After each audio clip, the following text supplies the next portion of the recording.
All right, so good evening and welcome again to all you fantastic meditators out there, and a very, very warm welcome to day 11 of this 21-day Sahaja Yoga Meditation program. So I don't know about you, but I'm definitely looking forward to another beautiful night for for us today. So do stay on till the very end and make the best of the time that we have tonight. So yesterday we focused on the left side energy channel and how to use a candle flame to clear it out. And prior to that, we had talked a bit more about the right side and the ice pack that you could use to help cleanse it. So today we will be moving on from the three channels to the seven chakras. And so today onwards, we are going to be focusing on one chakra per day. So you get more in-depth experience of every chakra as we go on. So today we are going to be talking about the first chakra, which is the Mooladhara Chakra within our subtle system. So before we begin, just a quick announcement. If this is your first time attending this program, please send us a message on the chat, and then our host can put you in one of the breakout rooms where someone can help you catch up with everything. And even if you've missed out on a few sessions, please don't worry. Um, we are going to help you through all of it. Just sit through this part, and then during the feedback session, you can ask for more help if you need. So that's it for the announcements. So let us go on and meet our meditation leads for tonight. So today we are going to be having Kalawati and Sylvia. So if we could have Kalawati on screen. So the way this works is there is usually one MC, which I am tonight, and then Kalawati is the lead. But on some days she is going to be the MC, and there will be other leads. So just in case you're confused, what's going on here. So Kalawati, welcome. Just a quick intro to her. She discovered and grew into the depth of Indian classical music when she discovered Sahaja Yoga in her childhood, and has lived in India for around 10 years to learn Indian vocal classical music. So, Kalawati, could you tell us a little bit about that part of your life, how that time went, and what did you learn? Sure. Hello, everyone. It's a pleasure, a great pleasure to be here again. Yeah. Yes, Vivek. When I started meditating, I noticed that the Indian classical music has a great depth, and I could feel its divinity. Because sometimes I would play the instrumental Indian classical ragas, and I Mhm. would feel that meditation happens so easily and so effortlessly, and Mhm. without knowing anything about it, I felt its power. And then this desire came that I would like to learn it, and it all unfolded. And yes, I was in India for 10 years learning, and now I have this great blessing in my life.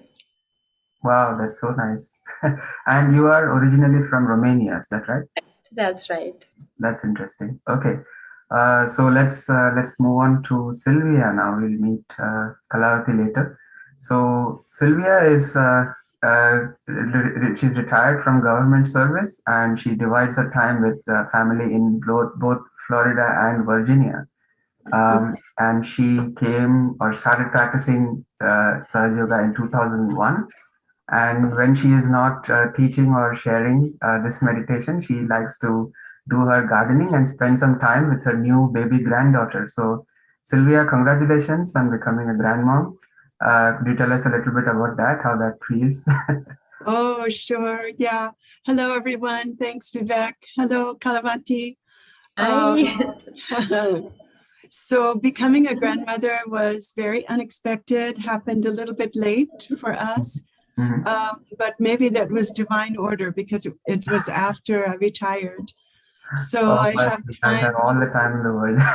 Yes, all the time in the world to enjoy this innocent little child and Mhm. all the joy that she gives us and that she feels in her life. So it reminds me that really at the core of our being, we're like children too. We just want to be joyful, innocent.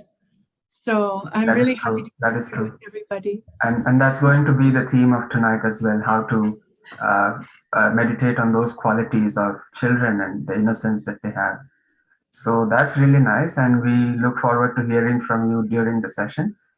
So now we are all going to prepare for our foot soak, which is now going to be a nightly ritual for all of us. So we'll take a 2-minute break in case you don't have your materials ready, and we'll come back after the 2 minutes. So after we come back, Kalawati will lead us in a guided meditation, and she'll carry the program forward. And I'll see you all later when the feedback session begins. So enjoy tonight. Goodbye.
So we are going to start the evening with a foot soak.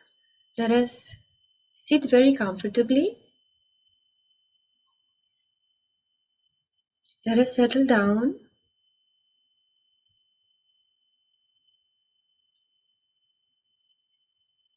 We can all close our eyes and take our attention within.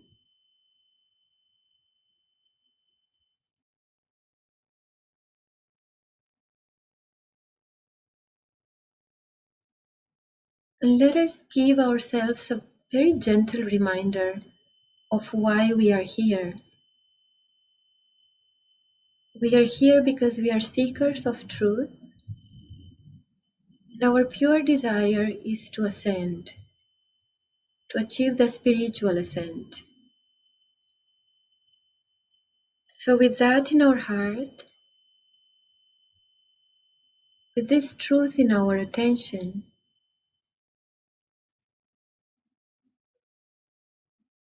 Let us raise our Kundalini and put ourselves into the protective bandhan. We can start from the base of our spinal cord slowly. And as we reach the top of our head, we are going to symbolically make one knot.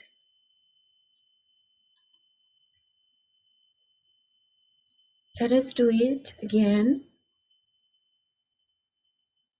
slowly. And we are going to symbolically make two knots above our head.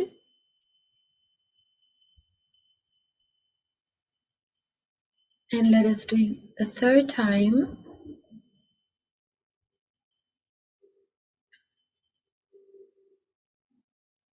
We are going to make 3 knots above our head. And now the bandhan. The right hand goes from the left hand side of our body over our head and back 7 times. Let's do it slowly.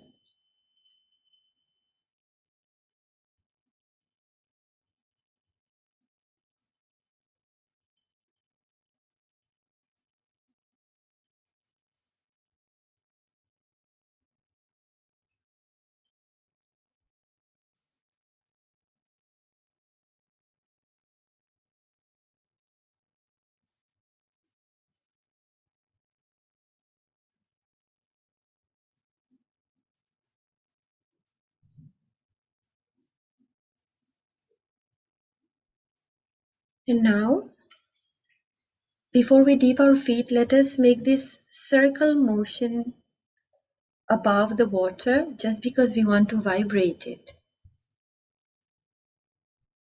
Once we do that a few times, we can now dip our feet in the water. And as today we are going to present Mooladhara Chakra, I want to mention that the foot soak is an excellent treatment. It's an excellent way to clean this first energy center. So we are going to use this treatment to clear our Mooladhara right now, and we are also going to balance our channels while foot soaking. So let us all close our eyes.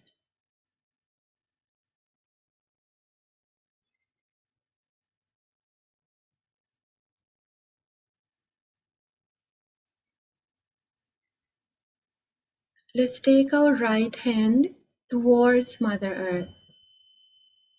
The left hand is open comfortably in our lap. And as the Mooladhara Chakra is very much connected to the earth element,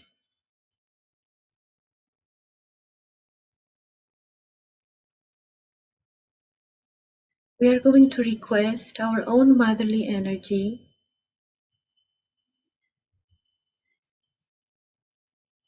Oh Mother, please remove all the tensions, all the impurities from my Mooladhara Chakra into Mother Earth.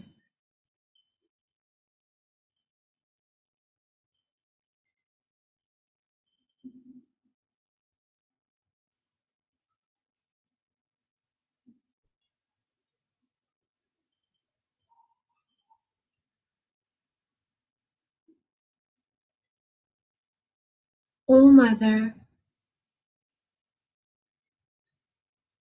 please remove all the impurities from my Mooladhara Chakra into Mother Earth.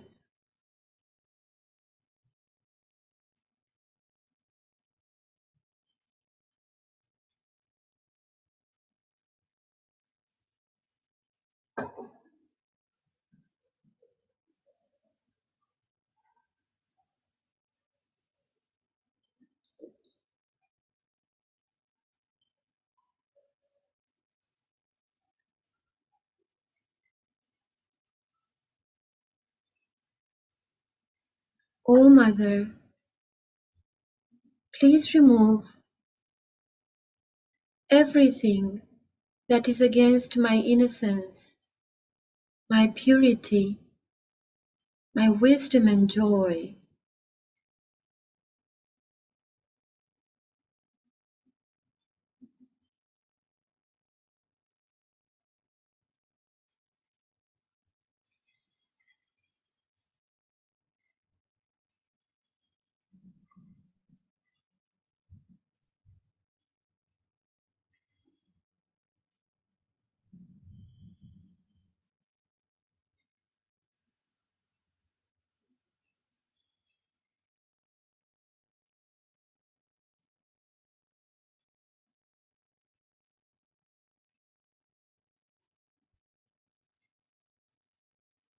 And as we repeat these fundamental affirmations, the Kundalini energy is gently cleansing us and nourishing us. And we are going more and more into the meditative state.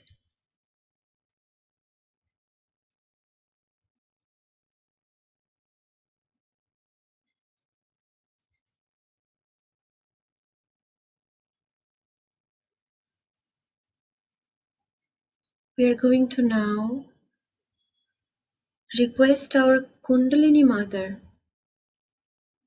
to cleanse our left channel. For this, the right hand stays towards Mother Earth and the left hand stays open in our lap.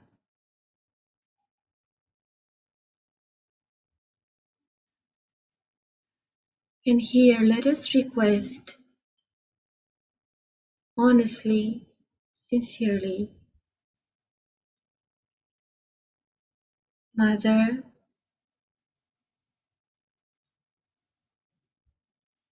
please cleanse my left channel. Please cleanse my desires and my emotions.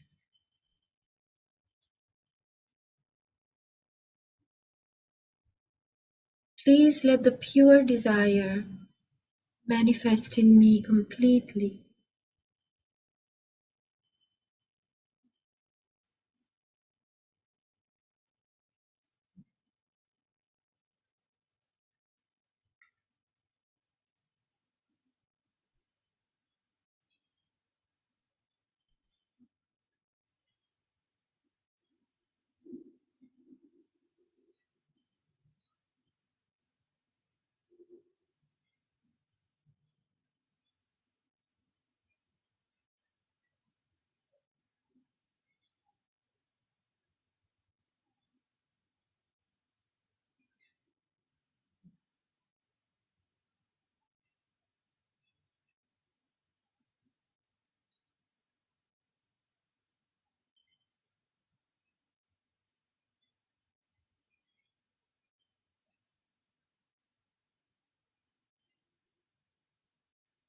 We can now place the right hand in our lap, palm facing upwards,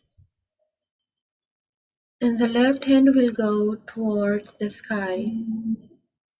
We'll fold our arm at the level of our elbow. We'll place it towards the sky because the right channel is connected to the ether element.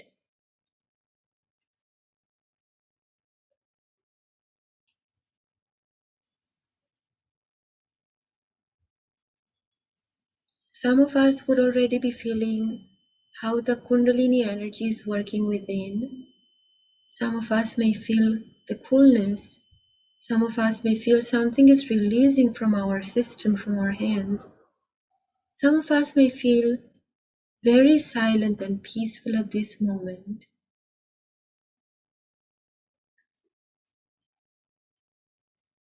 So here let us request, Mother,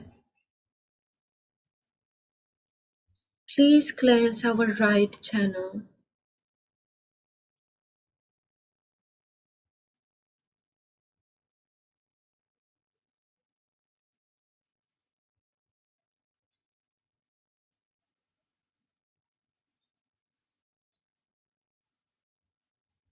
Mother,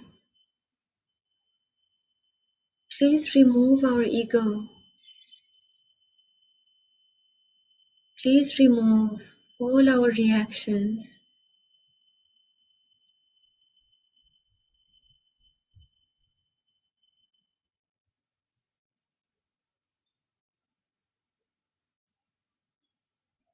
Oh Mother,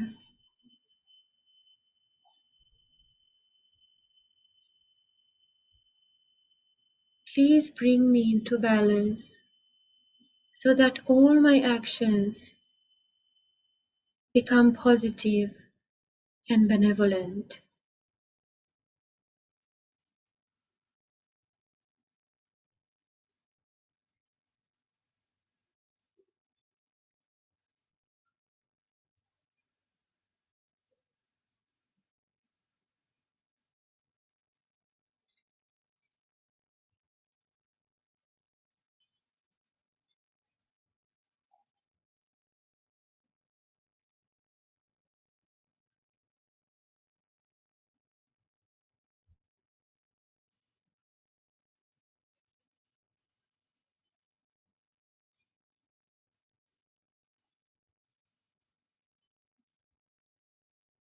Mother, if there is any aggression in me, please remove that.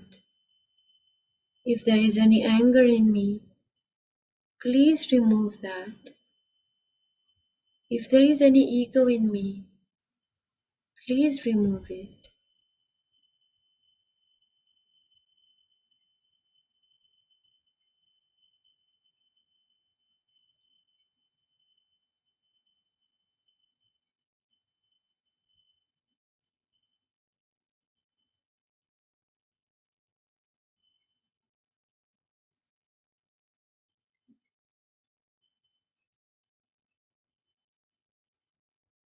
We can bring back our left hand in our lap.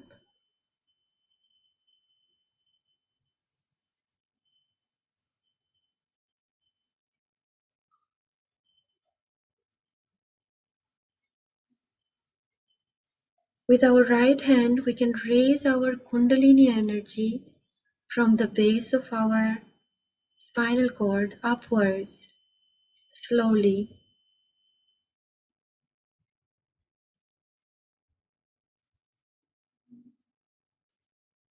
Let us do this again.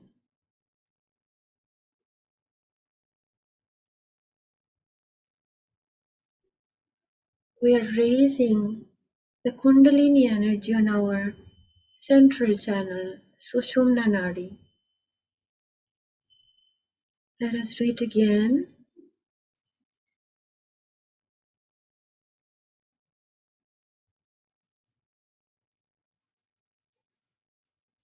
And now, with our attention on the top of our head, let us request, Mother,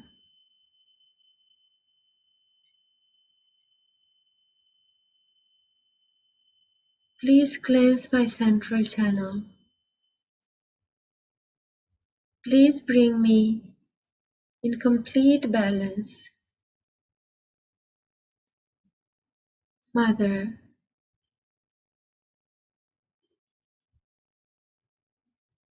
please give me my spiritual ascent.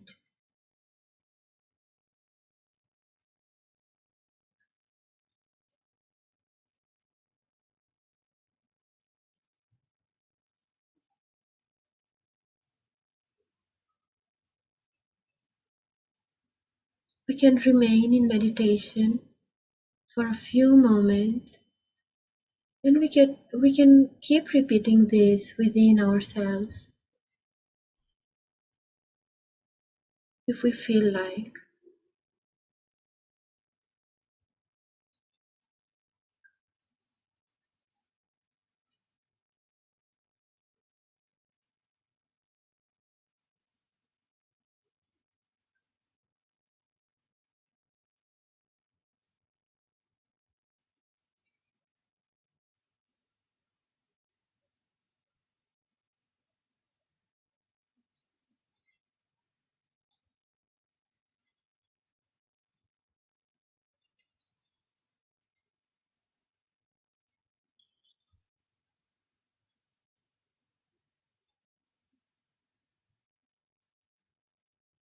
We can now open our eyes.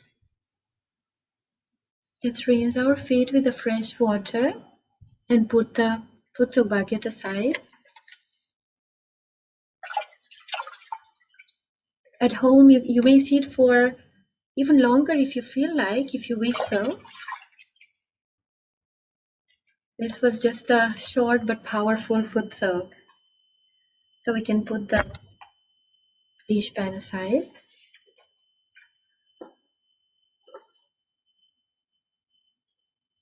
And I would like to tell you now about the first energy center, which is located at the base of our spinal cord and which is called as Mooladhara Chakra.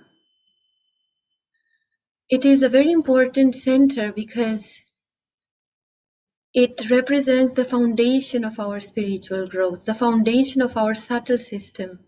And it is also the center which supports our Kundalini energy. It supports the raising of this energy within us. So as we know, the chakras and the energy centers, they control different organs and parts of our body. And the Mooladhara Chakra controls the excretory and reproductive organs. It is located here, it is represented here in the palm, right? So here at the base of the palm is represented the Mooladhara Chakra. This is left Mooladhara Chakra, this is right Mooladhara Chakra. And as you can see it on the diagram of the subtle system, it is represented by a flower which has 4 petals. These petals are very symbolic for the 4 powers, very important powers or qualities of these chakras. And they are, as you can see, purity, innocence, joy, and wisdom. Now, we as human beings, when we come to this world, we are blessed with this baggage of great innocence, isn't it? But slowly, due to the external factors, slowly, the innocence being under attack, we may think we're losing it over the years, but this can never happen. Shri Mataji has told us that innocence can never be destroyed. It is always there. It can get clouded, but it is always there. And with the help of the Kundalini energy, it can be restored completely. The reason for which Mooladhara Chakra can be harmed or damaged, I would like to mention a few of them. One of the important reasons is, lack of morality. So when we as human beings go out of the boundaries of morality, then Mooladhara Chakra gets harmed. And it is very natural for us as human beings to be moral. Actually, our nature is morality. But, in this modern society, the boundaries of morality are not always very well defined. So it could happen that due to our own ignorance, the Mooladhara Chakra could be harmed, or maybe due to the external factors. Whatever it is, it really doesn't matter, because now when we are realized souls, when we have this Kundalini energy awakened, and when we know how to meditate, when we know how to work on our chakras and how to nourish them, everything can be restored. All these amazing qualities which are there within us, they can be completely restored. Another important power is purity. As you can see, they are interrelated, isn't it? Innocence, purity. To achieve purity may seem impossible, isn't it, sometimes? But when we meditate and when we request our Kundalini energy to remove all the impurities from us, to remove all the imbalances from us, then our being gets cleansed, it gets purified. Our life gets purified, and it is to be experienced, I would say. I would just like to reassure, all of you that just by requesting, just by meditating on these qualities of the chakras, they start manifesting. And the pure joy is another great quality which comes to us, which manifests in us. Because when we are innocent, when we are pure, when we know, we are very pure-hearted, we're just innocent, then automatically the pure joy is there.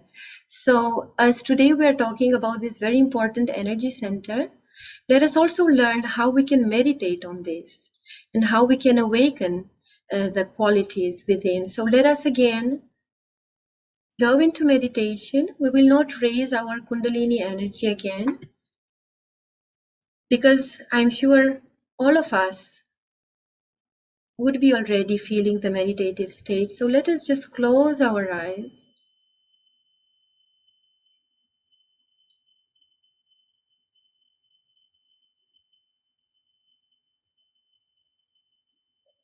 Take our attention within.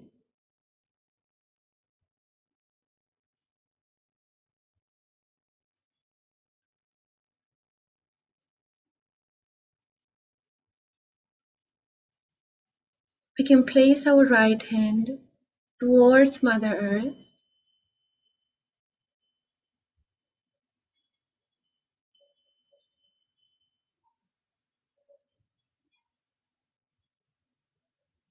And here, in all sincerity,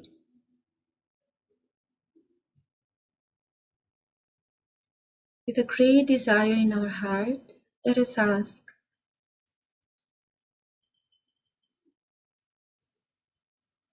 Mother, please establish within me the innocence.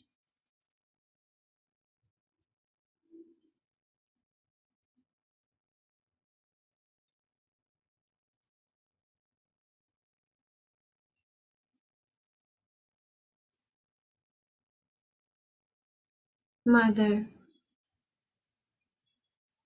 by your grace, I am innocent. Mother, by your grace, I am innocent.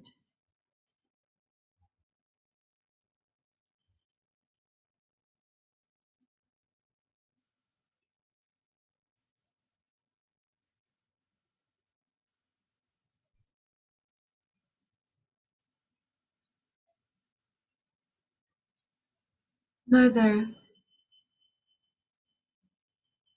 please establish within me complete purity.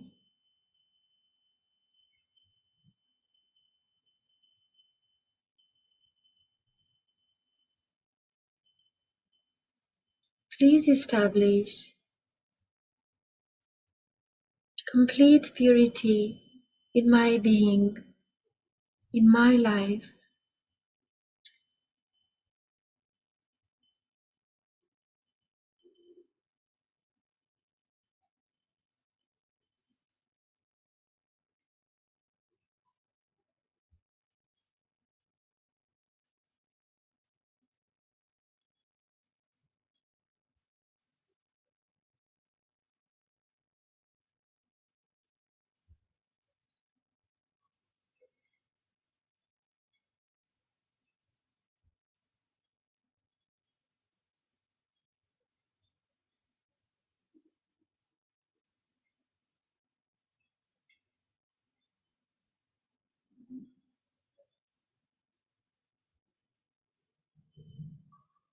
Mother,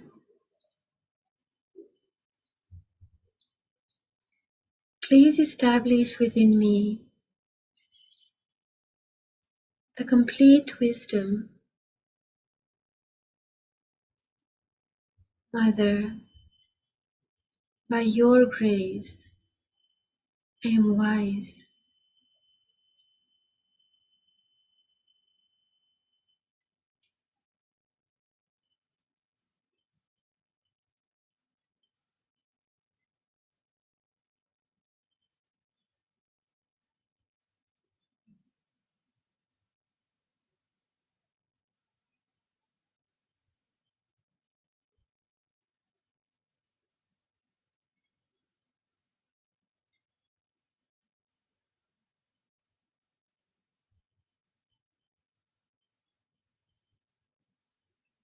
Mother,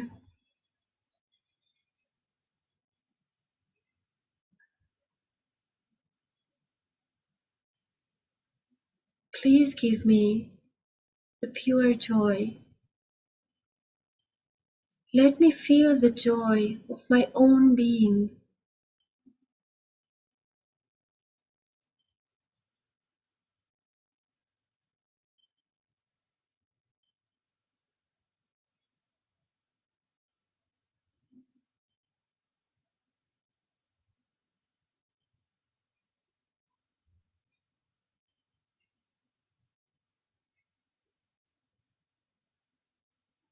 Mother Kundalini,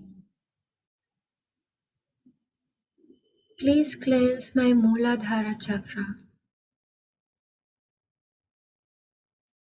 Please nourish my Mooladhara Chakra.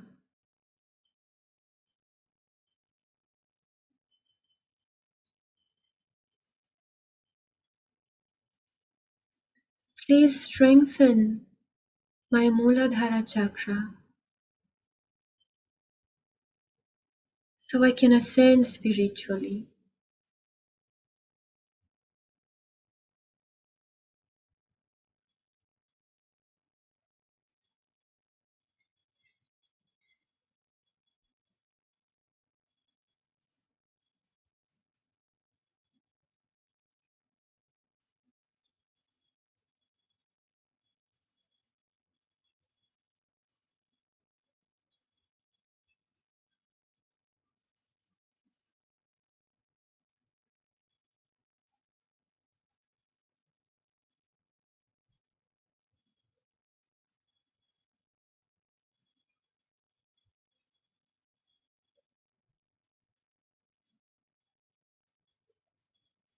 We can raise again our Kundalini energy with our right hand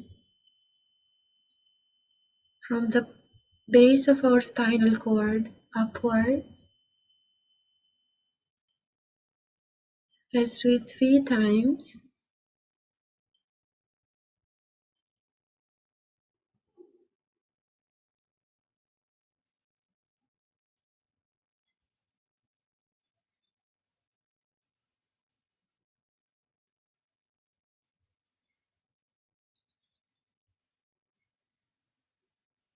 And now let us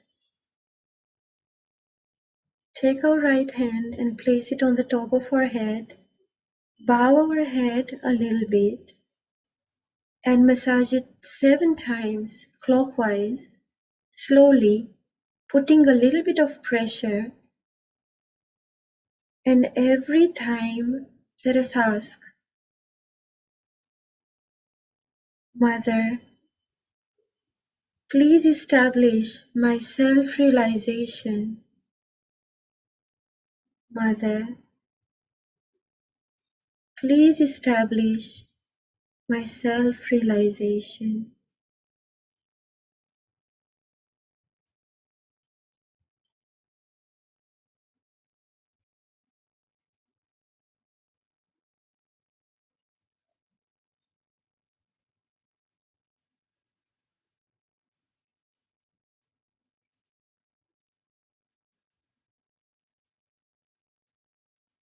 We can place back our right hand. And now when we are in this beautiful state,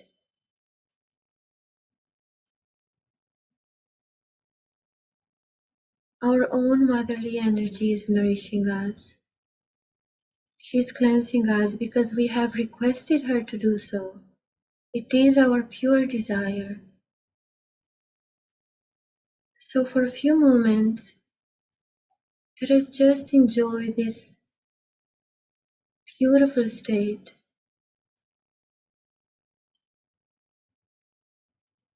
Let us just surrender to her grace. And if there are any thoughts, do not worry. Just let them go and forgive them.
We're now going to watch an excerpt of a video of one of the lectures of Shri Mataji, in which she's beautifully explaining the qualities of the Mooladhara Chakra.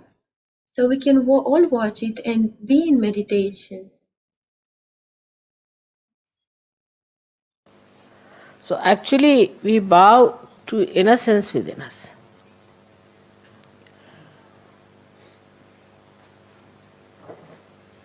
And this innocence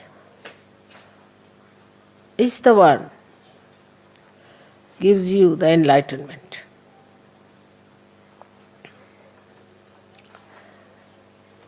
As I told you yesterday, the light has innocence. But this is innocent without knowledge. But your light is innocent with knowledge. We always think that the people who have got knowledge can never be innocent, can never be simple. And the idea we have got about innocence is that an innocent person is always deceived, can be befooled, and can be always taken for granted. But innocence is a power. It is a power which protects you, which gives you light of knowledge. Knowledge that we have in the worldly sense is how to exploit others, how to cheat others, how to make money out of them, how to make fun of others, how to look down upon others.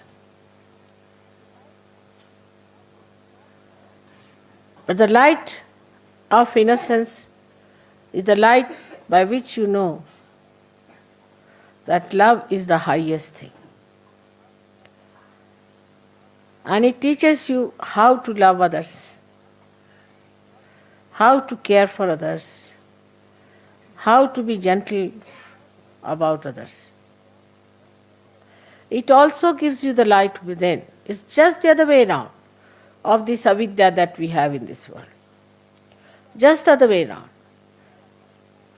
The avidya outside teaches us competition, how to put the other person down, because it has fear. It is insecure. This knowledge is not secure at all. If it had security, it would not have behaved like this. But the light of innocence knows everything. It has no fear. When we say children are innocent, we mean to say that they have that power of innocence. Many times people have noticed if a child falls from a height, he doesn't die, while a young man may die with a much smaller height. And the child is not afraid while falling. He just enjoys as if there's a parachute coming down, nicely. And then when he falls down also just gets up, laughs, smiles at everyone. He doesn't understand why everybody is worried. Because in that innocence he knows that he's looked after. He's protected. He knows that there is a power which is much higher than him, and he does not have to worry. Then we start putting ideas into the head of the child. And that is how he starts losing his power of innocence. And he becomes a coward. he becomes a cunning fellow. He becomes an unrighteous personality.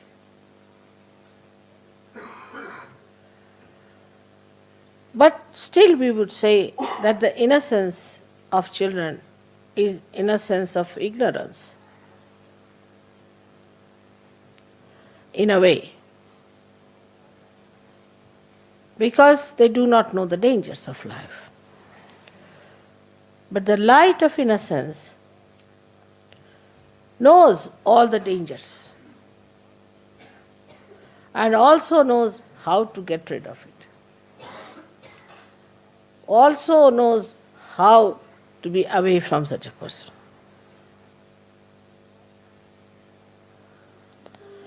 There was a wise man who was going on a staircase. And there was a stupid man coming from the other side, foolish man. So foolish people are always aggressive. That is one of the signs, because they have inferiority complex. So the foolish man says to the man who was coming up, he says, one had to move on one side.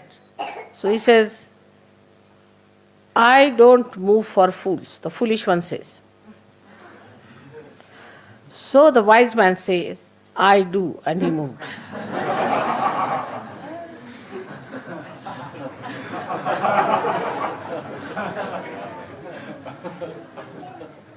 That's how the light of innocence tells you how far to go with a person, how far to talk to a person, how far to indulge in another person's personality or his problems. Otherwise he deceits.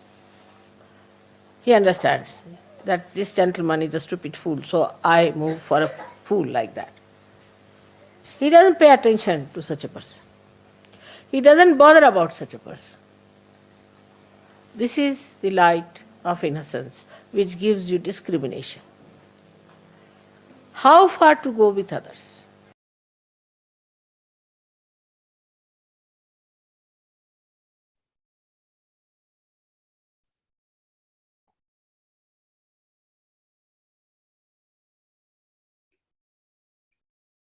Let us, after this beautiful talk and such a wonderful clearing from Kalawati, let us do as Shri Mataji advised and enjoy our innocence by bowing to the innocence within us. Let's just take this moment, bring our two hands together at the level of our heart, where our spirit resides. I bow to the innocence within me.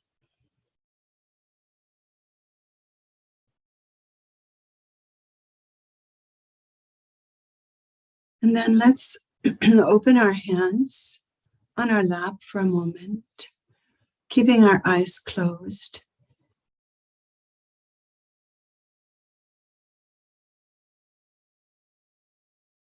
And just allow the vibrations from Shri Mataji's talk to settle into us.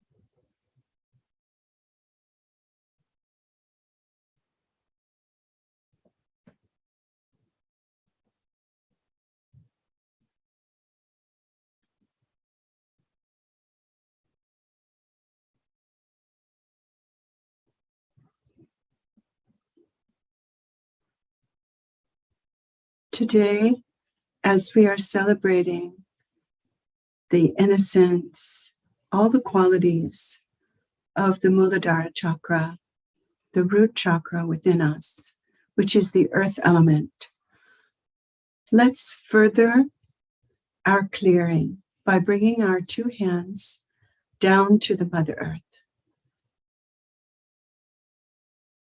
on either side. Or if you're sitting on the floor, you can place your hands on the floor.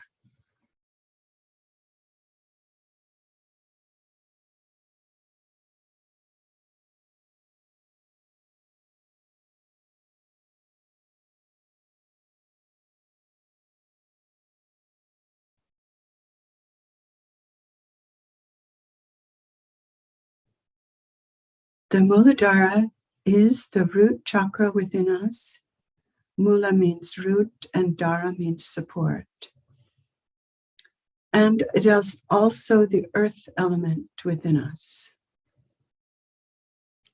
So it provides a tremendous support, just as the benevolence of this Mother Earth gives us everyday support.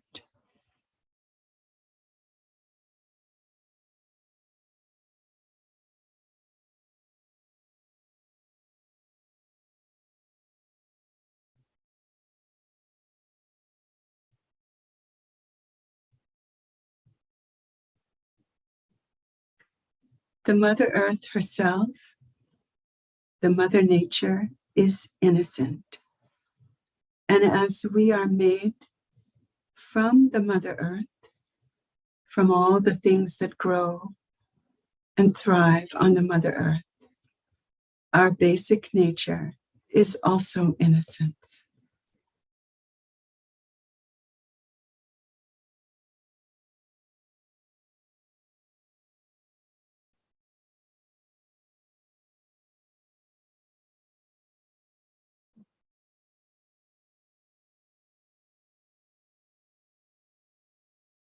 Oh, Mother Earth, please recognize me.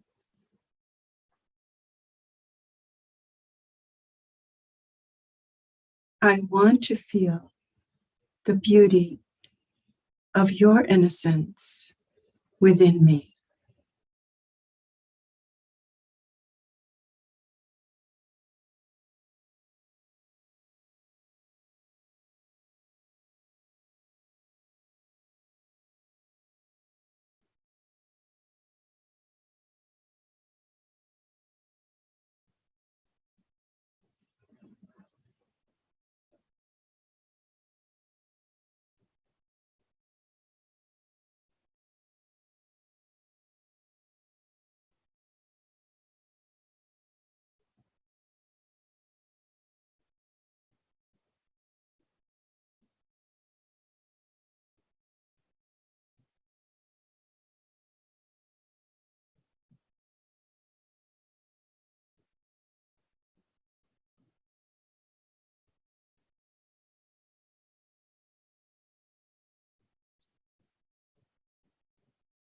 Now let's bring our hands back on our lap.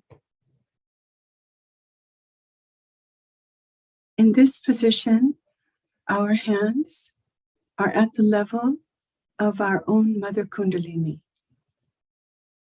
And below the Mother Kundalini resides the Mooladhara Chakra.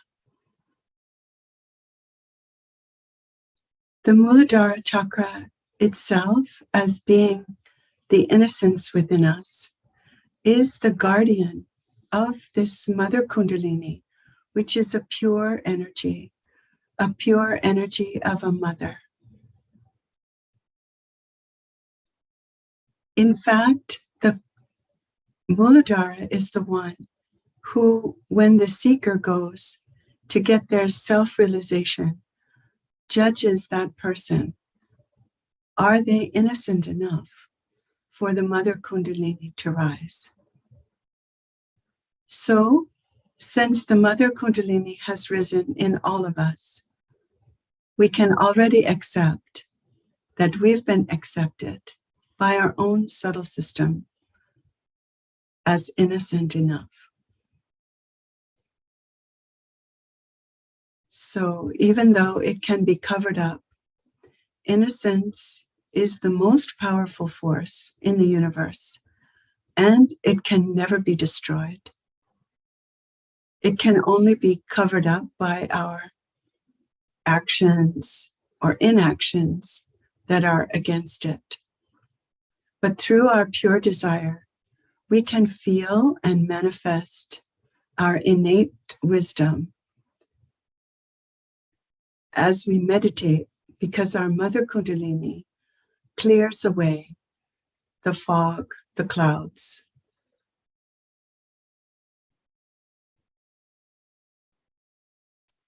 Today, we want to introduce another beautiful technique for general clearing within us. And that is the use of sound. It is said that when the universe was created, there was a sound. And that sound is Om. Since the universe is innocent, as we've said, and all of nature is innocent, then that sound of Om itself is created from nothing but innocence. And it helps to awaken our own subtle system and vibrate away any obstacles in our left and right channel and our central channel to our meditation. Om is made from 3 letters, A, U, M. The A is for the left channel and clears it. The U is for the right channel and clears it. And the M, like the mother who rises from the Kundalini, is for the central channel and brings our energy here again to the crown chakra. So we're going to take the Om and do a little bit more clearing so that we can experience some more of the vibration of the sound of Om, helping us to identify with that primordial innocence that's within us. So for the Ah sound, we'll put our right hand down again because the earth element clears our left channel. When we clear the left, our left hand is open and right hand is down, and we'll take the Ah sound for a prolonged period. If you don't feel like vocalizing out loud along with me, then just make the sound inside. But go with it because the sound itself resonates in our left channel. I mean, we're just made that way. And you don't want to miss out on feeling that. So just a little review. The left channel begins at the Mooladhara, where we sit. The Mooladhara is below the sacrum bone. And it comes up our left channel, comes through the heart, past the left cheek to the optic chiasm in the brain, and it goes over to the right side of our head. Okay, so up the left to the center, and then over onto the right.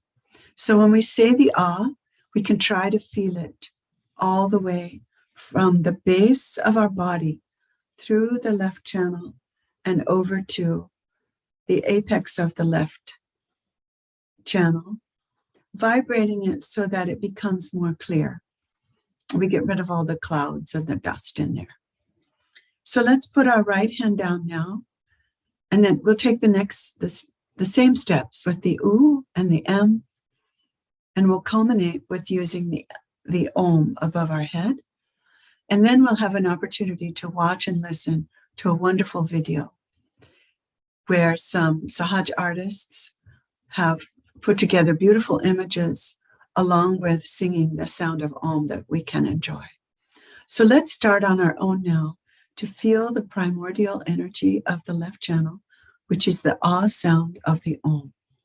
Left hand open, right hand down.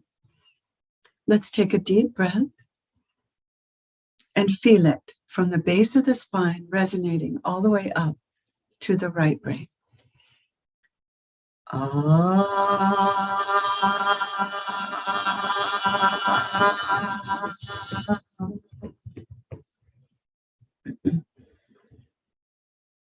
Relax. Let's do that again.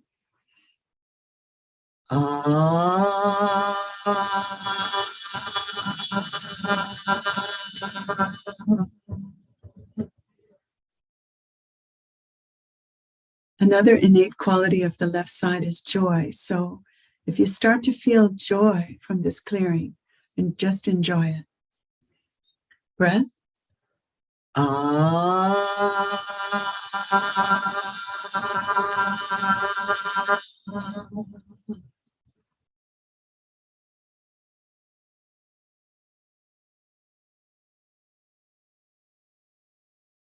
I hope you're feeling a beautiful resonance in the left channel. Let's just stay with it a moment.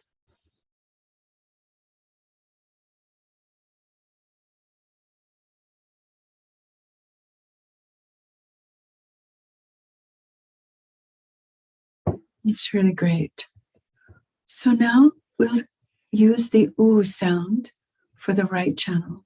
As we know, the right channel clears, we hold the right hand open and the left hand to the ether because it's cleared by the air element.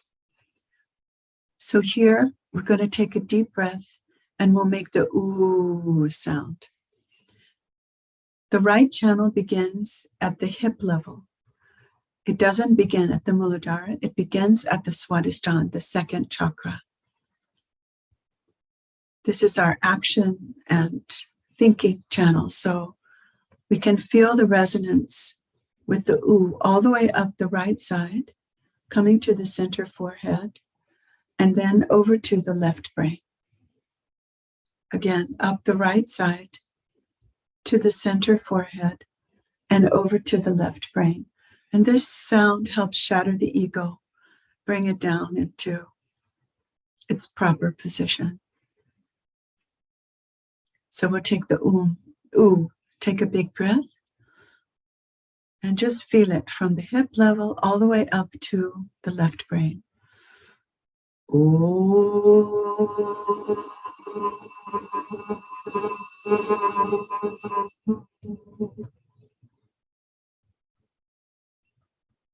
Good. Take a breath. Ooh. Ooh.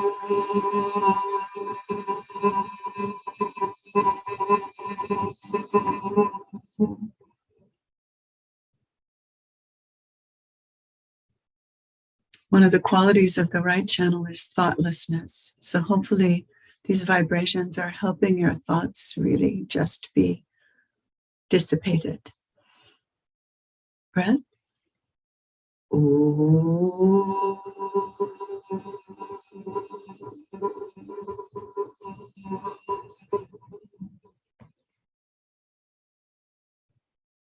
Let's just enjoy that all the way from our hip up through the right side, caressing, enlightening, easing all the activity of the ego, letting it dissipate on the left side of the brain.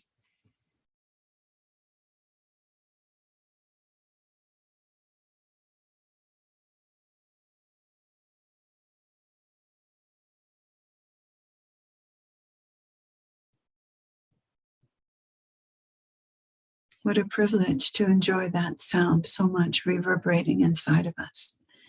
Now for this central channel, let's just keep our left hand open and we'll use our right hand just for a moment to trace this path again. It comes all the way from the sacrum bone. The center channel begins at the sacrum bone in the mother kundalini. So it comes up in the spinal column. See if you can feel that. Put your attention in your spinal column as you raise your hand in the channel, all the way up. So now, let's do this without moving the hands at all. Keep the hands at the level of the sacrum bone where Mother Kundalini resides. And we'll take that sound. It won't be so loud because it's just a hum, but just let it, the vibrations reverberate all through your spinal column.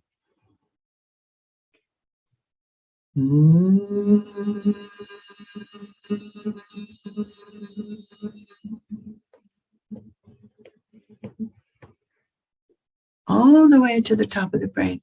If you like, we can use our hands. Those who would like can use the right hand. Left hand remains open. Breath.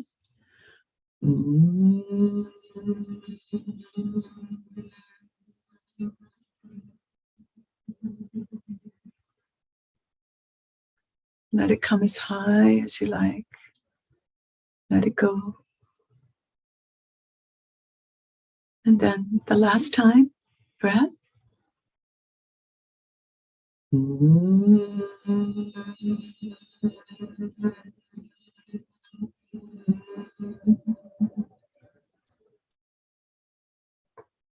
All the way up.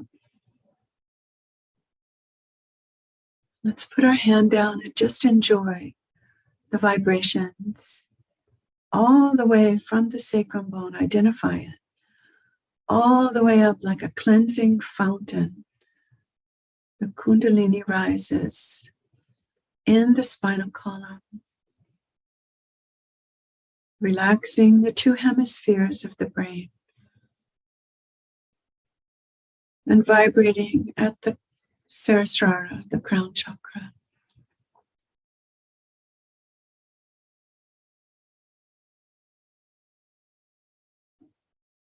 Let's just enjoy.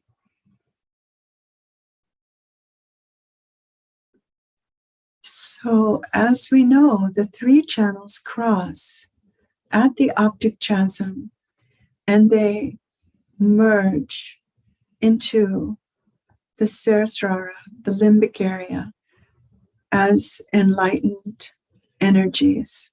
So let's bring our right hand here. We can place it on gently, very gently, or bring it up above our Sahasrara. And let's take the whole fulsomeness of the sound of Om, A, U, M together, Om, and just feel the vibrations. So we can close our eyes, take a deep breath.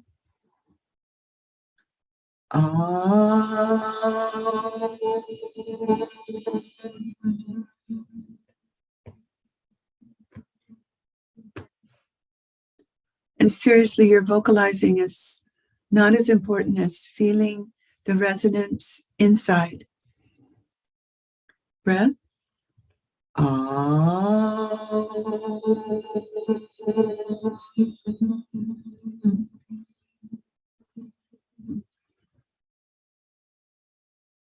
And last time, you can raise the hand higher or lower, wherever you feel the energy is important.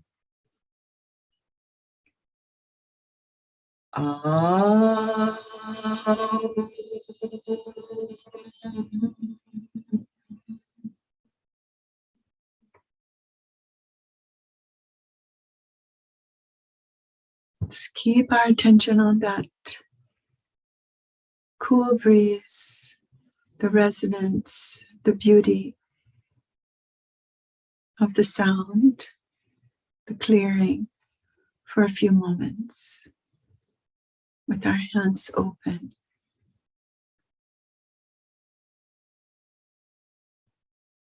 And if our attention wavers, just take the Om.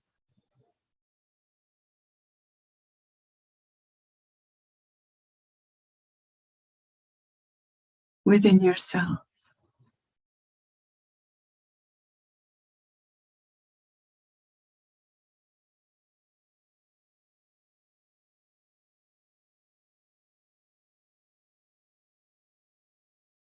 Now that we've felt this energy within ourselves resonating, let's enjoy this artistic rendition with these Sahaja Yogis in the following video.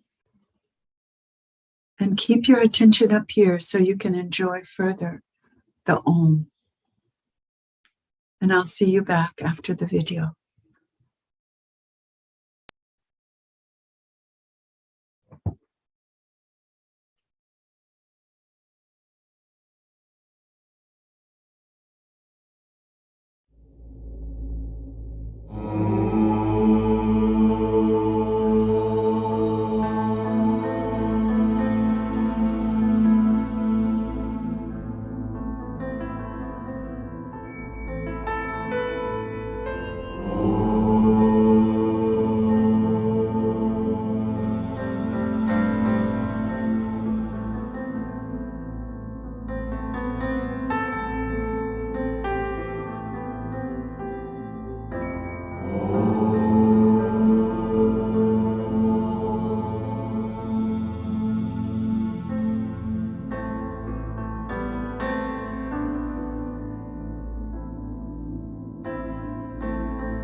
So here's to our enjoyment of this primordial energy of innocence within us, which all of us can experience at any time when we meditate, just by asking our Mother Kundalini, please let me feel my own innate innocence.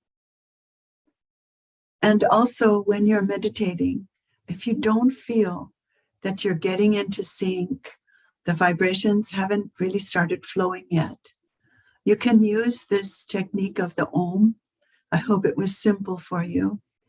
And repeat it and see how it works out for you for getting your subtle system ready for meditation.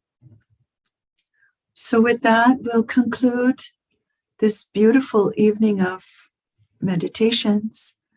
And before we turn it over to Vivek, let's raise our Kundalini again, enjoying our newly refreshed state after meditation, keeping our attention on the joy.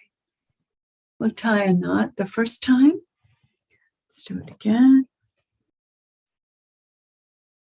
Again, this time tie 2 knots. And the last time, 3 knots.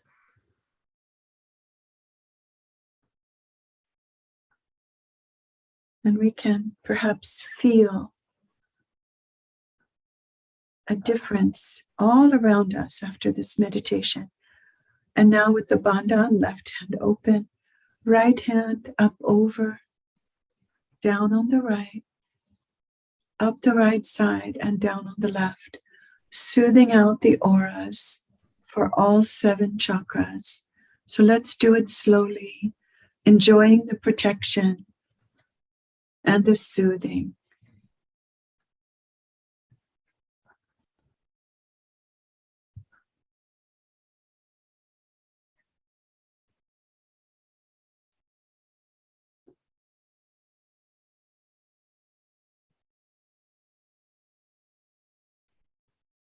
So nice to feel what we're feeling without having to think about it.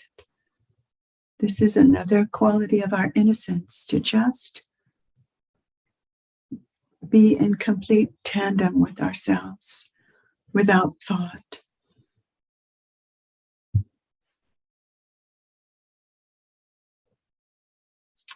Namaste.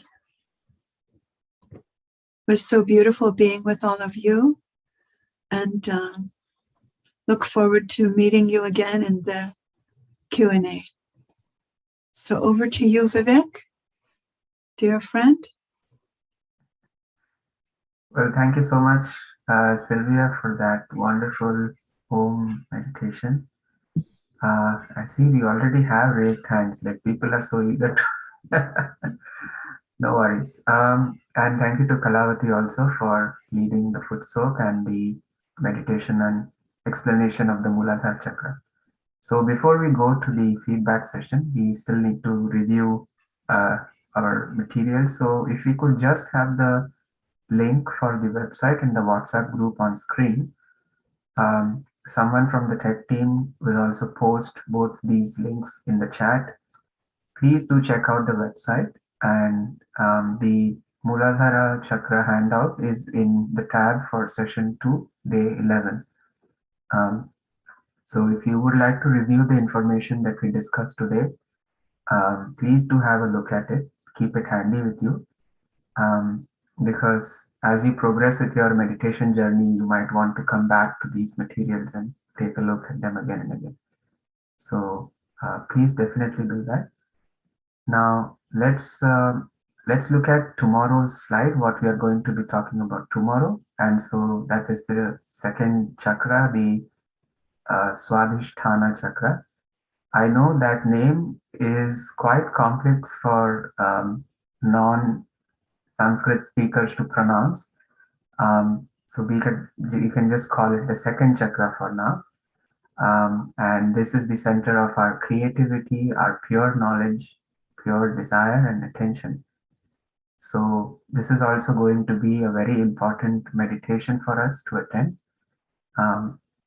mainly because it is so deeply connected to our thinking, to our creativity, our pure desire, and so many other things. So if you could come tomorrow, that would be really great. All right, so that's what we're going to talk about tomorrow. Quite interesting. Now, for our dear Spanish speakers, there is a Spanish breakout room available for you. Please ask for the breakout room in the chat. If you can drop us a message in the chat, someone will direct you to one of our Spanish breakout rooms, and you can go there to be helped in Spanish. All right. So now is the feedback time. We are again going to do the workshops in the breakout rooms, which is up to you. If you would like to join a breakout room for doing the workshop, which basically means that you get to work on your subtle system with the help of another Sahaja Yogi, please put a message in the chat. Do not raise your hand because that confuses us, since we have to take the live feedback as well. So please just put a message in the chat, and we can get to you soon. Now, if you want to share your feedback live, that's what we are going to start doing now. So we would humbly request everyone who want to speak to kindly raise their hands, and please wait your turn, mainly because we have around 188 participants tonight, right? So if everyone decides to just turn on their mics, it's going to be a bit chaotic for us to handle. So please wait your turn. I know it gets a bit long, and I apologize for that, but we have to deal with everyone's questions patiently, because these are quite deep subjects, right? They relate to very deep and very subtle parts of our being. So they need answers that are going to take some time to give. So please be patient. We will get to you at one point or the other during the session. If you really can't wait and you have a very pressing question that you need an answer to, please again put it in the chat that you would like to go to a separate breakout room. Someone will direct you there. We have a whole team of people available to help you out. Okay. All right. So let's move on to the feedback session. No, etla login ayo? Yes, someone is unmuted, unfortunately. Could they be muted, please? Let me see. Who is the culprit? No worries. Okay, these things happen. I apologize for that. It's a big Zoom call. Okay.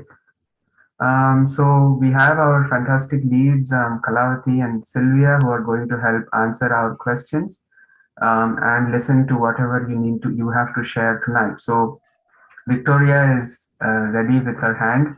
So please go ahead, Victoria. How are you doing tonight?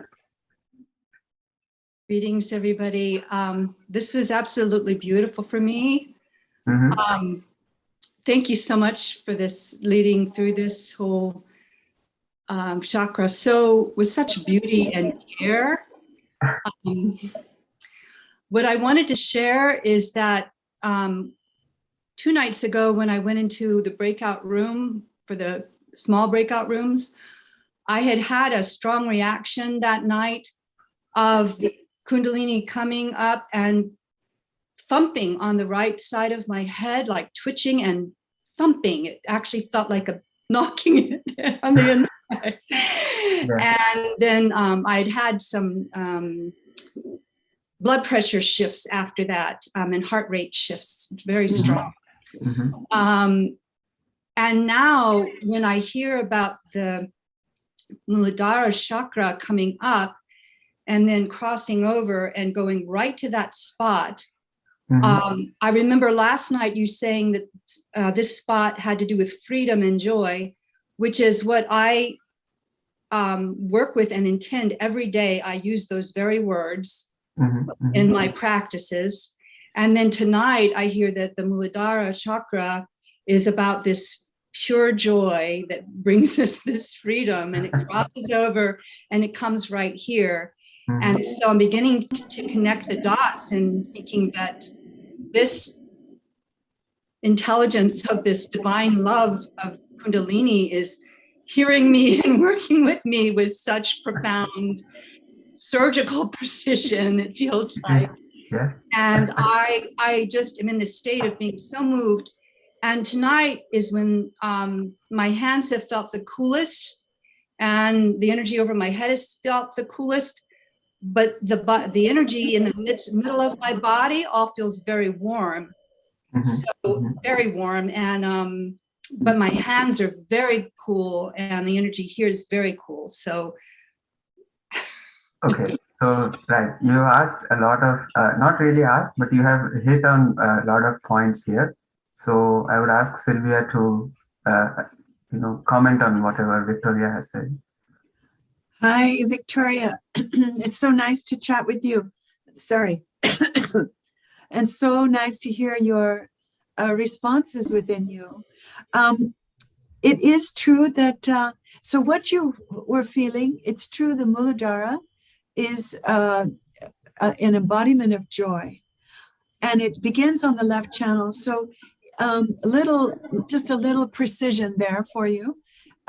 It's the left channel that brings you this joy. When the Mooladhara awakens, that really, starts to accelerate it. So it's the joy that's coming up here. It's not actually the chakra doesn't move, just to enlighten that point. Perfect. But every time the Kundalini mother is coming up, she's the one who does this cleansing. So if there's any obstacles anywhere, she will find them. Just like bathing a child, the mother bathes the child. And in her finding them, some friction is created just because it's an electrical energy. And so when you feel that heat, that's some obstacle to your purity, your joy, any of the qualities of your spirit shining forth. So that's all it is. You just let the heat go. You can even almost be thankful for it because it means, it's working. So the heat in the center of my body means even though was this enormous cooling here, there's still releasing sort of going on at some level of the chakras or channels or whatever internally. It's still in process. Yes, that is true. That is true. And that can go on depending on your life or what it was today or yesterday or tomorrow, for years. I mean, it'll go more quickly as we meditate more, but we do absorb a little bit of negativity, or maybe there's something old that's hanging around in there. And like an onion, it gets peeled away. And then eventually, the coolness comes. So not to worry. It's a sign that Mother Kundalini is working. Actually, as we've been talking, I've been having an energy movement of just tingling, and it's cooling and bubbly kind of that's coming through. So it's all really it's just trust and let it do what it's going to do. I don't have to do anything else to ground it or work with it. I can just let it do its thing at this point. Actually, we were going to spend a little bit more time on grounding today. And I think I might have omitted that. But when you sit down to meditate, Victoria, this is a great point you brought up. You can put both hands, after you raise Kundalini and take a bandhan, you can put both hands on Mother Earth and ask, Mother, please give me your grounding. Give me your balance. Actually, we could do that now a little bit. We can do that now. Yeah, we have the time. Yeah, please. Okay, please. Sure. Okay, so everybody, let's just bring our hands to or on Mother Earth. Oh, Mother, oh, Holy Mother Earth, you are beneath us and allow us to walk on you. And you are within us. And within you is a great magnet that keeps us here.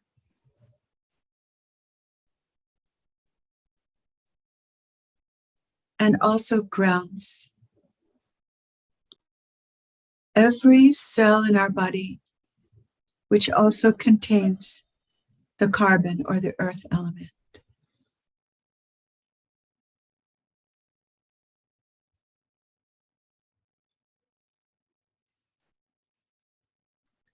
O Mother Earth, please let us feel your gravity,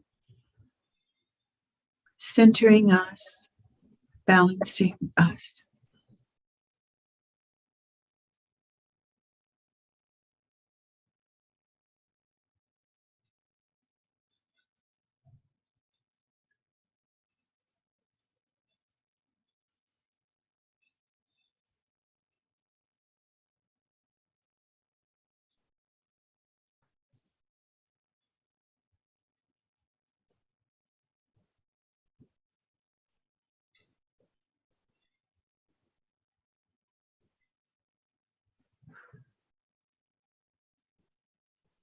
Sometimes you can begin to feel cool breeze on your hands when that, excuse me, clearing is activated. But today we don't have maybe as much time to completely ground ourselves, but in your personal meditations, take as long as you like because it's amazingly effective. I hope that everybody enjoyed that. I did, certainly, and I just don't want to get out of that state now. Me too, actually. Victoria, really, really wonderful question. So it looks like that's it. So let's move on to our next participant here, Batul. Batul, would you mind turning on your mic, please? Yes. Hi there. How are you doing tonight? I'm good, thank you. Thank you so much. Yeah, I enjoyed the meditation. It was great.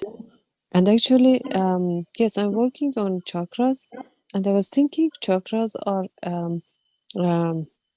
energies like colorful outside our body, like in front and the back. I mean, the whole aura. But last night, it's interesting. Now I draw that picture here, if you see it. Last night I had a dream that a sound told me it looked like something was in front of me, looked like they dissect a person, and they told me, and the whole spinal cord, it looked like they took it out of a body, and it was in front of me, and they said this is the spinal cord of a lady who died, and it was the chakras was the same as red, or like orange and yellow, and all the chakras lined up, and these three channels was like the same as I see it in the picture, and everything was alive in front of me. It's interesting. And I was gonna ask you, are they attached to the spinal cord, these colors, or no? But in my dream, they were attached to the. I see. Okay. So, Kalawati, could you help answer that question? Sure. So your question is if these chakras, if the energy centers are attached to our spinal cord, right? Yeah, because in my dream, they showed me clearly it attached. It's like included the spinal cord. It's not. Right. So basically the spinal cord corresponds to our central channel, to our Sushumna Nadi. And yes, the chakras are placed in our Sushumna Nadi. So yes, they are there in our spinal cord, but also they have aspects on our left channel and the right channel. So as you will be able to see it right here on the screen. So what you see in the middle is the central channel, which corresponds to in the physical body, right? Because we're talking here about the subtle body. So in the physical body, it corresponds to our spinal cord. And as you can see, the chakras are there placed in our central channel, right? But they also have aspects on our left channel and on our right channel. Yes. Yeah, I understand. But I mean, they are attached to the spinal cord. I mean, the color of red yellow, Yeah, orange. so the colors, yeah, right. So this chakras, yes, they are there.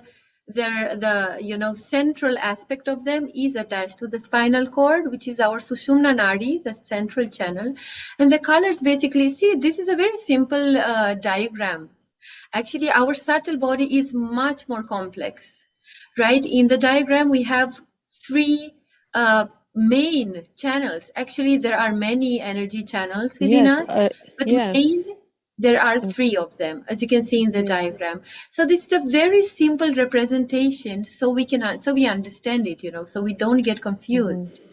No, So, I saw it like alive in my dream, the same. I understand. I completely understand. I would say that that's a very symbolical dream. You may not be able to understand it right now completely, but I'm sure that as you go on meditating and as you grow in your spiritual ascent and as you discover more about yourself, I'm very sure you will be able to understand it completely. Okay, thank you. Yes. But tell me, Batul, how is your experience? How is your inner state today, and how did you feel any progress in your meditation during these days? Yes, I feel that, but it's a few days I have low energy, and my energy is low.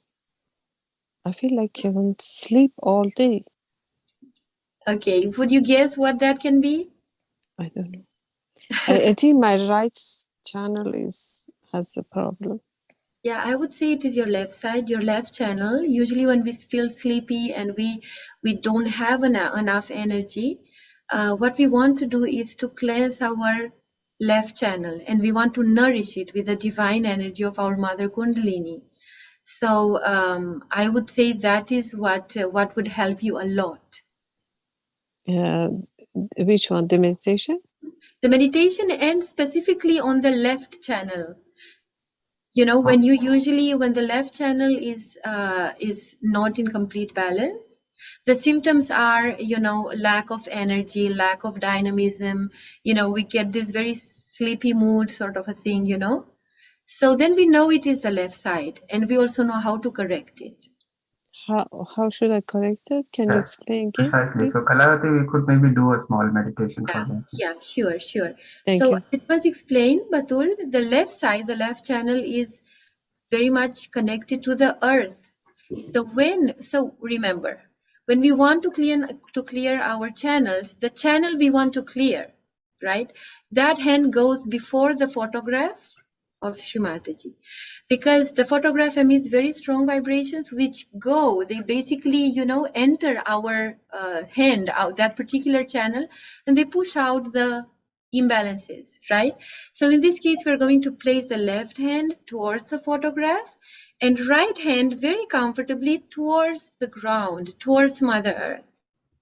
Very helpful is also to simply sit on the ground, to simply sit on Mother Earth, because that absorbs our imbalances in the left side and in the Mooladhara Chakra. So if possible, definitely try that as well. So let's just close our eyes. Take our attention within. Let's just humble down, because we are now in the company of this divine energy. She is looking after us.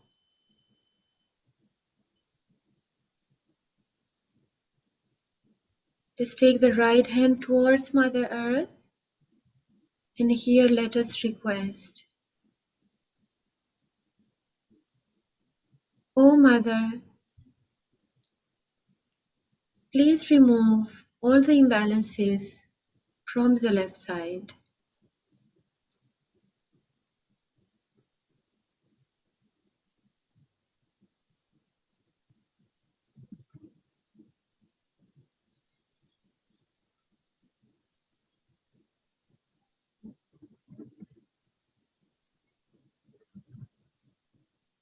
Oh Mother, please nourish me. Nourish my left side.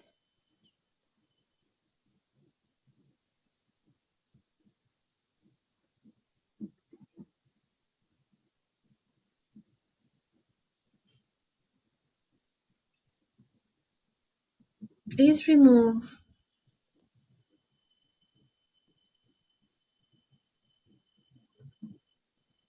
all the imbalances.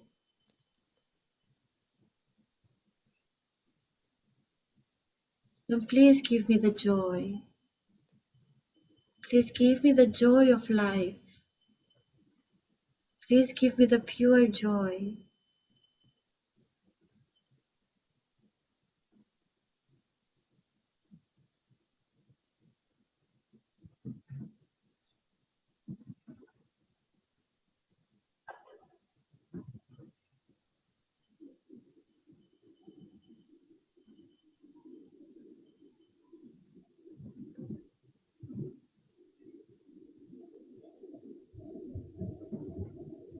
Oh Mother, please remove everything that makes me lethargic.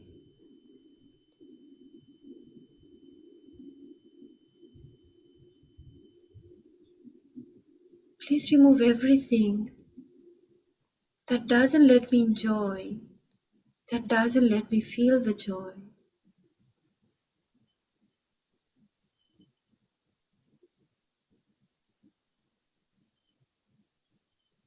Let us now raise the Kundalini energy along the spinal cord a few times.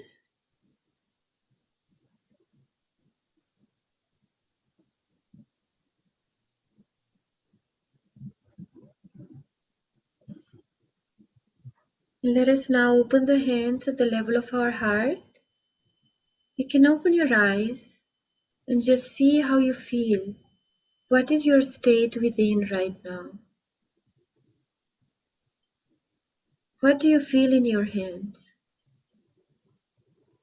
Yeah. Can I say? Yes, absolutely. I feel this finger tingling. The middle This finger tingling, right. So see, it is again your left hand, your left side, right? Yes. It is again the left channel.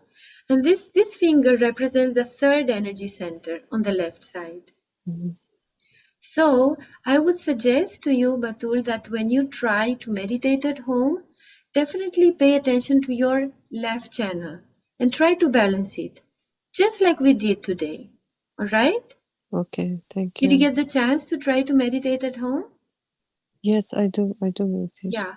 So try to, absorb the divine vibrations on your left channel. Your state will change. You will come into balance. Yes, actually, I am a healer, and after I do like healing session, I feel so down. Yeah. So for what we recommend usually is that while you try this 21 days program, we just stick to one technique. So we just stick to Sahaja Yoga technique, let's say. Try this out for 21 days and then see. Usually, a lot of other techniques, they rely more on the energies of the left and right side rather than the Kundalini and the central part. So that's what makes you, when you exert yourself too much in one channel, left side, let's say, then that makes you feel down. So we usually recommend that you try Sahaja Yoga fully first, understand it, and then you see what else needs to be done. Thank you. And for the protection, these bandanas, yeah. These. Okay, thank you. Yeah. Thank you so much. I appreciate it. Thank you for coming tonight. Thanks. I just wanted to say thank you to Kalawati and Sylvia. It was a wonderful session. May I know who's talking? Oh, Beena. Okay. Thank you, Beena. But would you mind? We'll go in line because people have already raised their hands. So I'll get to you. Yeah. No worries. No worries. I'll get to you after this is done. So, Stacy, please go ahead.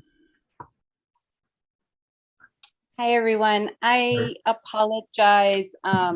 I live in Haiti, and you can either hear me or see me, but not both. So I apologize for not starting my video. We can hear you just fine. Please go ahead. How are things in Haiti? Yeah, it's all good.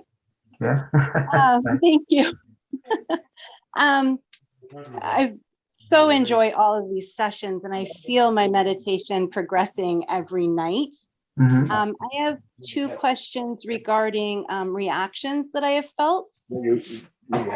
So first, with the foot soak, every night when I first start, and it's not hot water, it's cool water, but my feet feel very warm, almost hot, and then it cools down.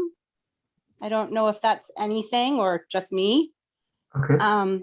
My second reaction tonight that I don't know where it came from was during the very first part of the music.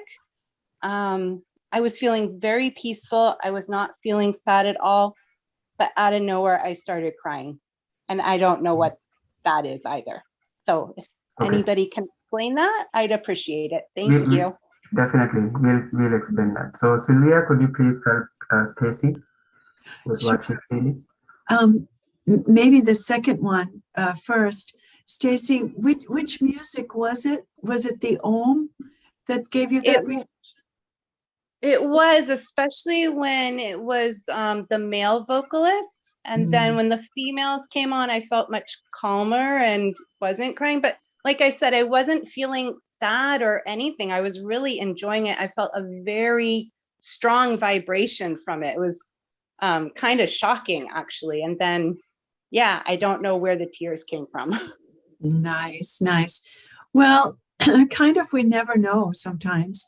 I mean, there can be an emotional backlog somewhere within us. And these sounds, the primordial sound of Om is very powerful. And the vibration loosens up problems within us so that they just get released. I personally have had many reactions to music because it's just so clearing, so cleansing, so relieving. And sometimes thoughts or, I don't know, talking about things doesn't touch that deep, deep place that music can touch. So I would say there was just a beautiful human reaction to a sound that awakens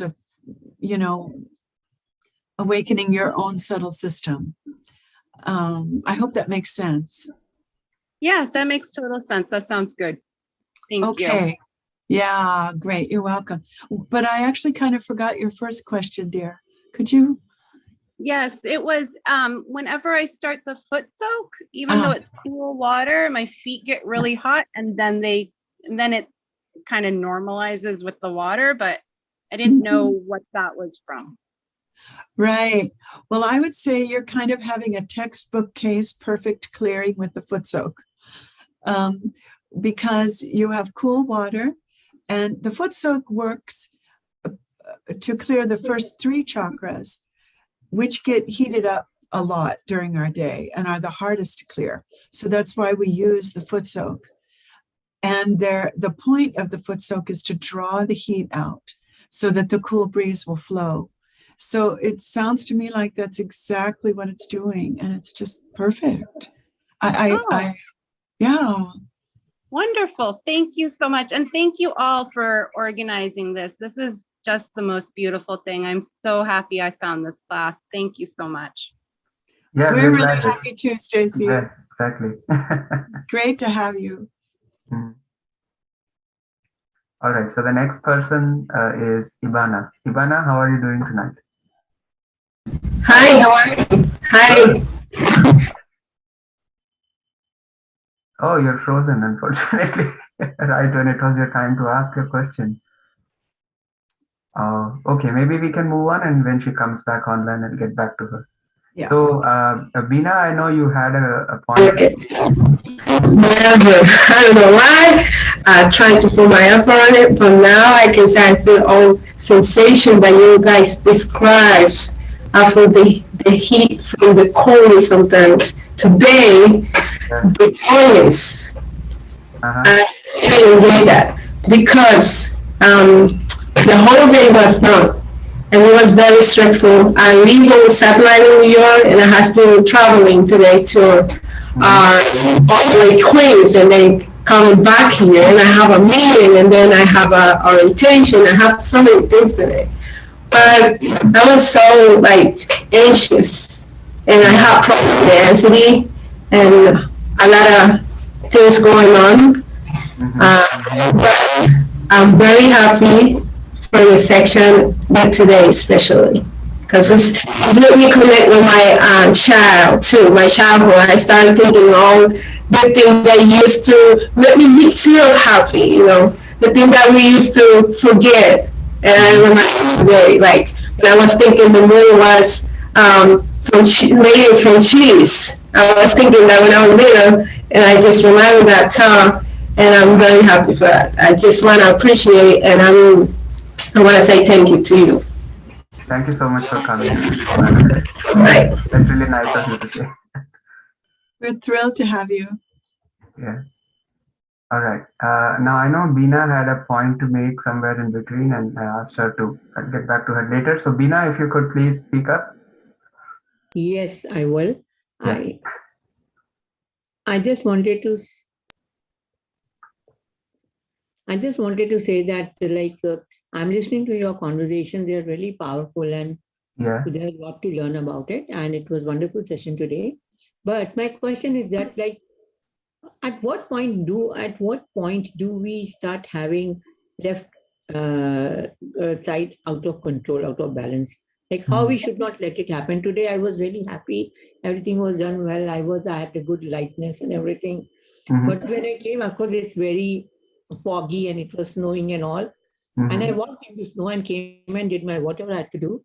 But I don't know, like I usually don't sleep, but I slept like for 2 hours in the afternoon. So it was pretty like kind of, I'm surprised at how I slept so much.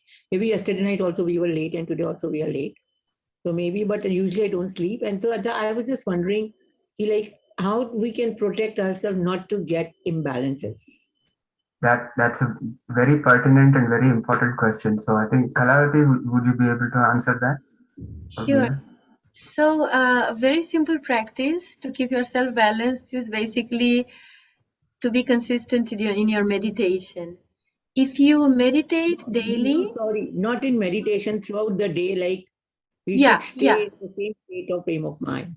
Yeah, I understand. So the meditation, you know, twice daily in the morning and in the evening already gives you the foundation of a great balance, right? Now it so happens that we meditate, but then, you know, we get up from meditation and we start doing our chores and then we start reacting and, you know, we feel that we lose the balance. Now this is where our pure desire comes in. Because, you know, we really have to have that pure desire for the sustenance of our meditation state. So the first step is to be regular in your meditation. The more advanced step is to want to sustain the meditation throughout the day. And that is a beautiful question you asked. And I would guess it's coming from your pure desire.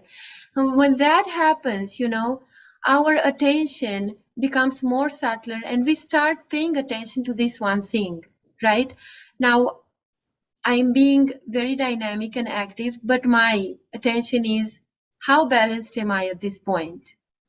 Is my attention on Sahasrara on the top of the head? How much desire do I have to actually keep myself in the meditative state? And this is again another stage in which, you know, we are aware of our pure desire and our attention works towards that. So these are, you can say, different stages in our progress, if you want. So it's very important for us to be alert. First of all, to, you know, to be very aware that we are seekers of truth and we have this pure desire within and we have to be sincere towards our spiritual ascent, towards our progress. And when you have that, when that pure desire starts manifesting more and more, your attention becomes subtler. And you will see that the meditative state will not only limit to the time you meditate, we sit and meditate, but it's a state that will be established more and more throughout the day as well, right? So it's a gradual process and it starts with a pure desire. It's an excellent question, Binaji. And so this is, and because you also asked about the symptoms of the left side, one of the symptoms that, is very subtle, we may not even identify it, is when our attention goes away from the spirit. So when we do not feel the pure desire anymore, when we are so engrossed into the worldly things that we forget why we are here, then we start losing our pure desire, and that means the left side will catch. It will become heavier because the left side is actually the pure desire within us. So if that ever happens, it does happen to me, and I'm able to identify it, and I immediately sit with a candle and I do my candle treatment, and it comes back, So it's very important to introspect. Introspection is another step, right? So I hope that answered your question. Yes. I can go on, I can go on, but in your progress. I'm not used to candles because candles, it doesn't suit me. Like, I like to have a diya, so that is better. I like to light a diya. Diya is also good. By the way, for those who don't know, diya is like an oil lamp that's made out of clay. With sesame oil or with some different oils, right? Yeah, you can use a diya also. Absolutely. We just say candle because it's more familiar. It's common, yeah. Because candles, we say that candle flames also bring negativity. That's what in our Sanatan Dharma they say. I don't think so. Diya can clear the negativity for up to 2 kilometers. That's what it is. I see. Okay, maybe, but we don't really believe that. Fire is fire after all. Well, if it comes with candle or oil, what does it matter? Yeah, in fact, if I may say, in Sahaja Yoga, when we light a candle before the photograph, it gets enlightened. That fire element gets enlightened. It gets awakened. And that's how it works in us. Now think of it, we're using the water. Everyone on this earth uses water, but we use it for our spiritual ascent. Because when we meditate, the water element gets awakened. So it's a completely different thing in Sahaja Yoga, Binaji. I'm sure you will have the chance to experience it as well. So don't be afraid to use candles. Candles, the light element is excellent for the left side.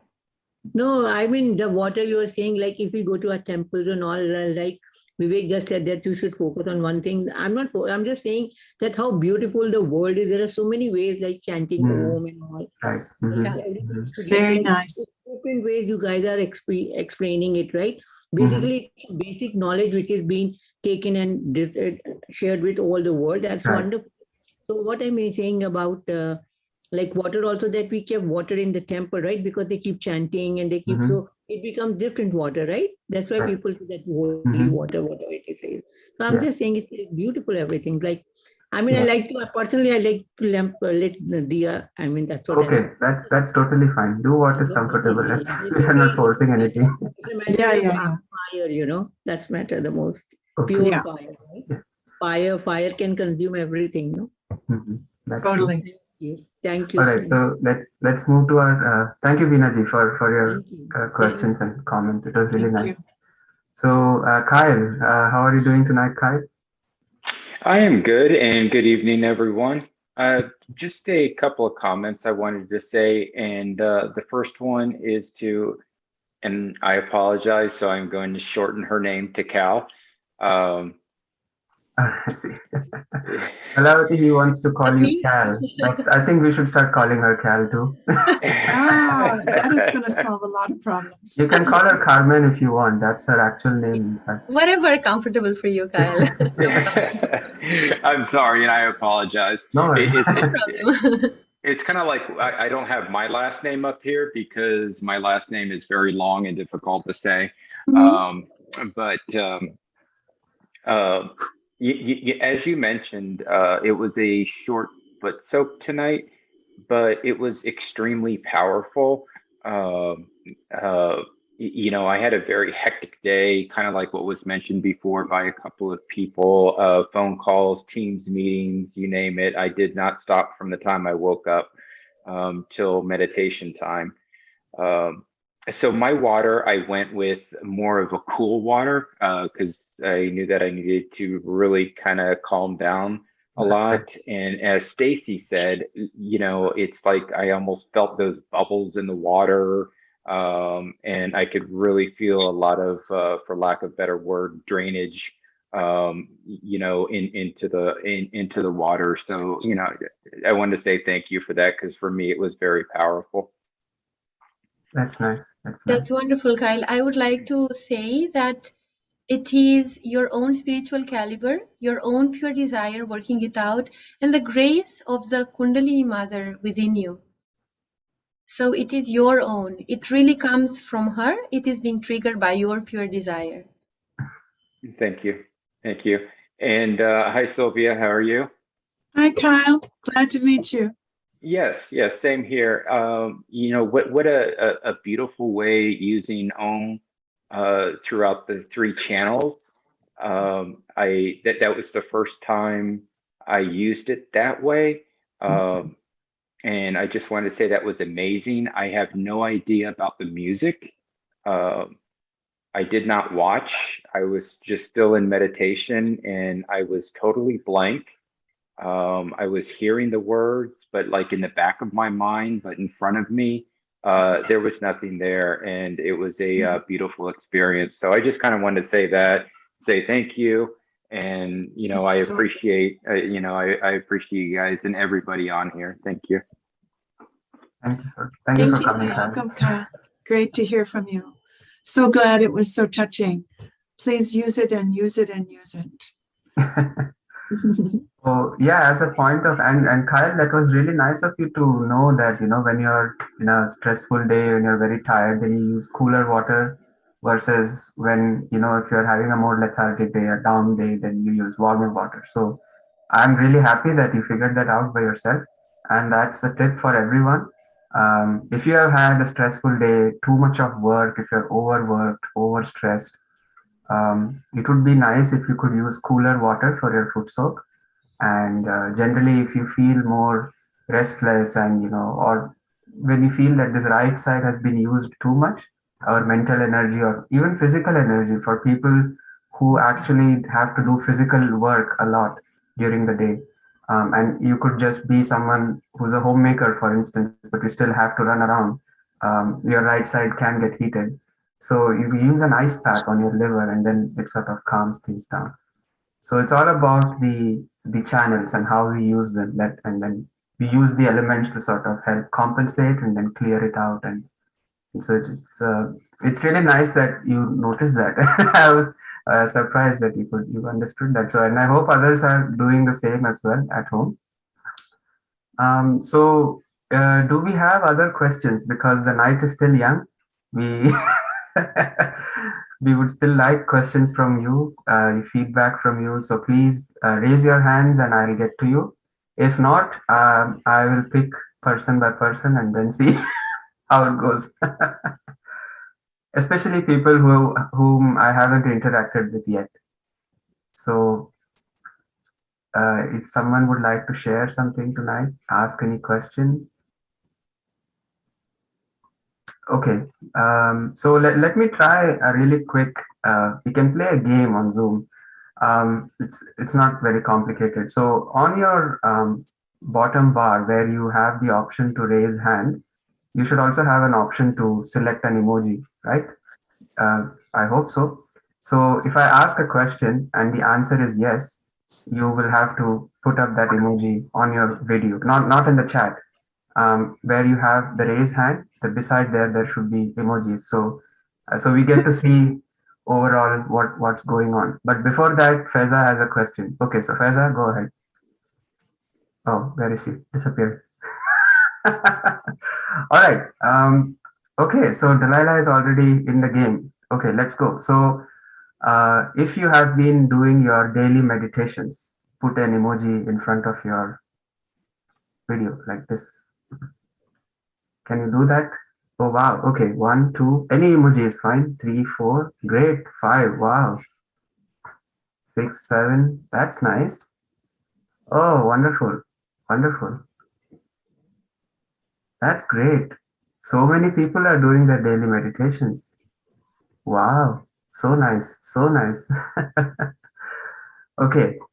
Let's see. Let's ask another question. If you have been able to feel the cool breeze coming out of your head, please put up an emoji. Okay, 1, 2, 3, 4, 5, 6, 7. Wow, so many hearts. I know you can't see the screen, I can see it. So there are like around 15, 16 people. Someone has a crying face emoji somewhere. I hope that means that means something positive. No, that's negative. So even okay. I do have to respond. So yes. This is for responsiveness, but you haven't been able to feel it yet. Yeah, but I'm just following through the process, and eventually one day we all would be in this forum. So thanks. Definitely, why not? So we can actually try it out now. So maybe Sylvia, if you would be kind enough to do a meditation by which we can all raise the Kundalini for someone in whom he hasn't been able to feel it yet. So if you could do that, is that possible? Oh, yes, of course. So basically, we've been to the session. I'm afraid I didn't hear everything. You've been to the sessions, but you did not get a chance to raise Kundalini. You don't know how, or you haven't tried it, but it hasn't worked yet. Hasn't worked yet. Okie dokie then. Yeah. Well, let's put a little bit more attention on it. So let's bring our left hand in front of our sacrum bone at the base of the spine. And keep our right hand open. And for a moment, let's just feel the position of our hands. Our left hand is in front of this sacred energy within us, which exists.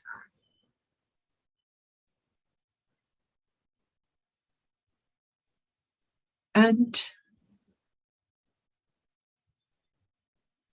through our right hand of action, we are requesting this mother energy to rise.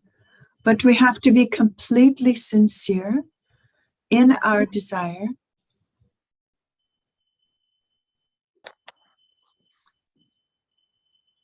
to touch our spiritual depth, to get into a meditative state beyond our mind. So if that desire is sincere, it's our Mother Kundalini response to the desire. We've said so many times here, and I think we should not be afraid to desire. This is, after all, our own inner mother who's been with us from the beginning of ourself. So it's nothing from outside. It couldn't be more personal or more individual or more deep. So there's nothing between you and your Mother Kundalini except your acceptance or your desire. So now the left hand is in front of this mothering energy who responds to our desire. And the right hand is going to go around in a clockwise manner. That means the right hand comes inside, then up, then out, and down. I hope you can see that. So let's start from the sacrum bone. Close our eyes. Right hand is the hand of action. Left hand is the hand of desire.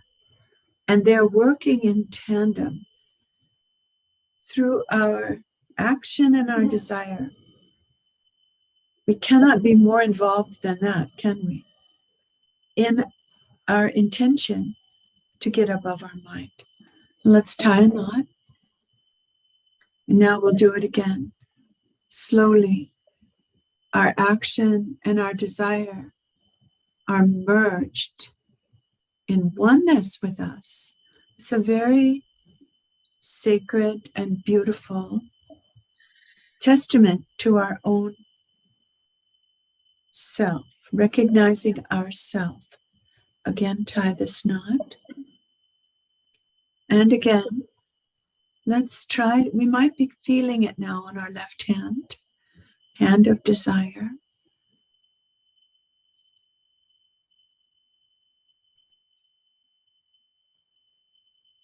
Let the wrists relax and then tie 3 knots.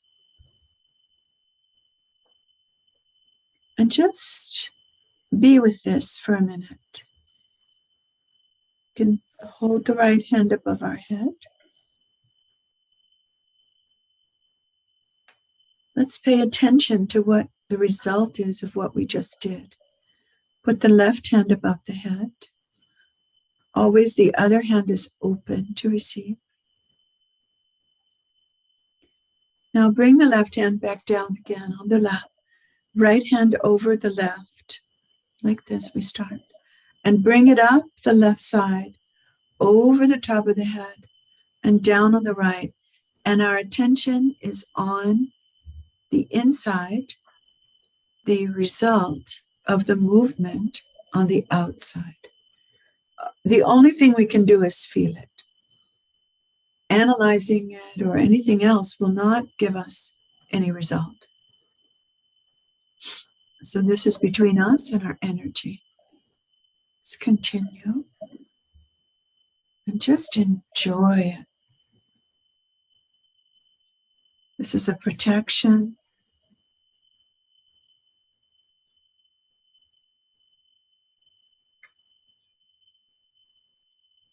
It's really a worship,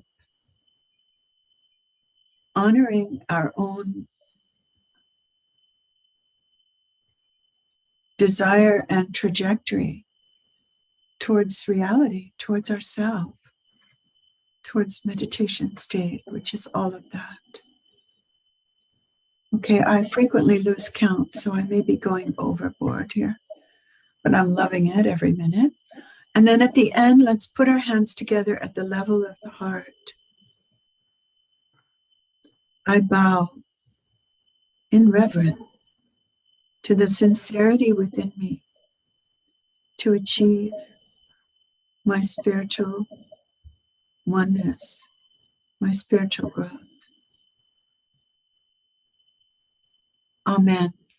Let's bring our hands open on our lap and just bow our heads a little bit.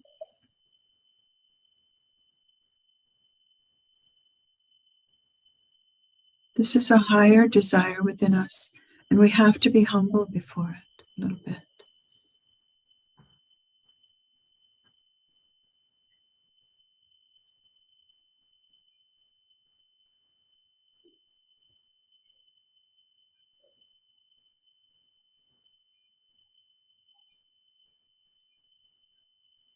Let's put our palm on our center heart, center of the chest over the sternum bone.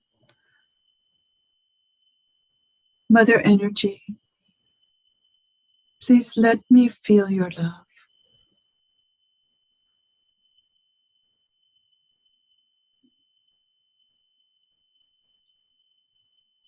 I want to feel your love and protection.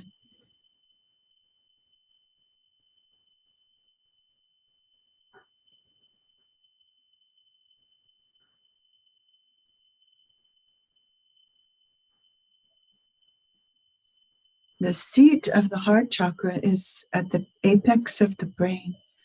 Let's stretch our hand open, place the center of our palm on the fontanelle bone area, and massage it.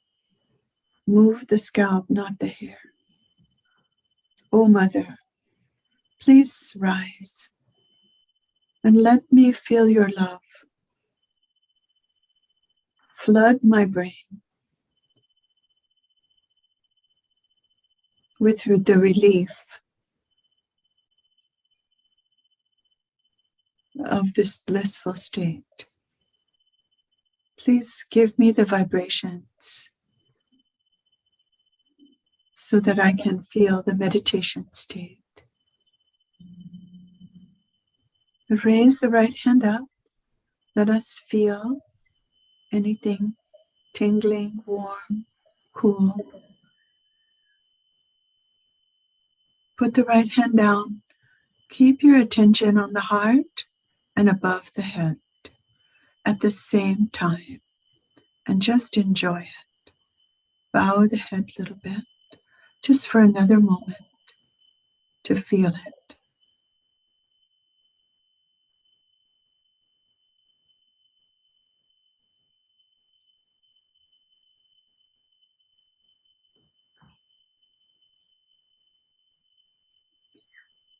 Shri Mataji. Vivek, I'm in your club. I don't want to stop. Yeah. I wish we could continue. At any time. Yes. Jasprit, was it any better this time around? The feeling of calmness and thoughtlessness. And good. Yeah. That's wonderful. Wonderful, wonderful, Jasprit. But thank you. Still no cool breeze on top of the head? No, I did not, but it will come. I'm hopeful eventually one day. Yeah, thank you. It will definitely. It will come. Absolutely. You found the peace has started, the vibrations will also come. Yeah, the thoughtless so awareness. Happy to hear that. Exactly. Yeah. So happy to hear that, Jasprit. Yeah. Thank you. Thank you. All right. So let's continue with our emoji game. If everyone is up for it. Okay. So we did daily meditations. We did feeling of cool breeze. Now let's see. If you have been able to feel the chakras on your hands, like for example, tingling on your fingers or heat on your hands, put up an emoji, any emoji you like. That's good. 1, 2, 3, 4, 5, 6. Wow. So many people. 7, 8. Oh my goodness. Wow. 10, 12. Wow. Oh, so many people. Oh, I wish you could all see the screen though. I mean, but we still have to do the spotlight for YouTube because you can't show everyone. But yeah, no worries. But it's still, there's quite a lot of you have been able to feel it and the cool breeze out of the head. Okay, so next emoji question is if you have been able to feel thoughtless awareness, where you're fully aware but there are no thoughts. 1, 2, good. 3, 4, 5, nice. Not many people in this group though. 6, 7, isn't it? We are discovering what needs to be worked on, I think. Thoughtless awareness is something we need to establish. Okay, so we will focus more on that then, I think, thoughtless awareness. So why don't we do that right now? Kalawati, if you could help us, because more people haven't felt the thoughtless state.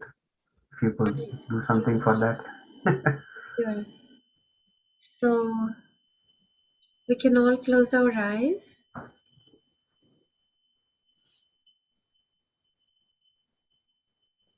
Many a times when our liver is hot, it happens because of a lot of mental activity. So when we want to soothe ourselves down, what we want to do is we want to give vibrations to our liver, which is basically the third energy center on the right hand side.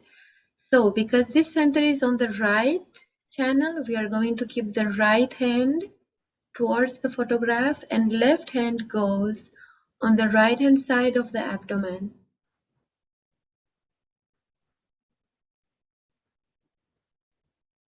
And here,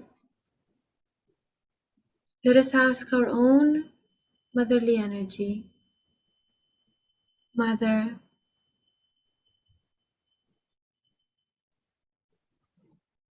please soothe me down. Mother, please remove my thoughts.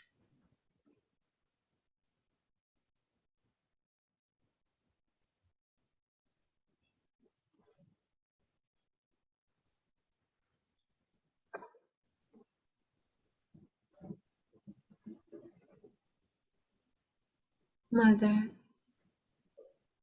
please cool me down.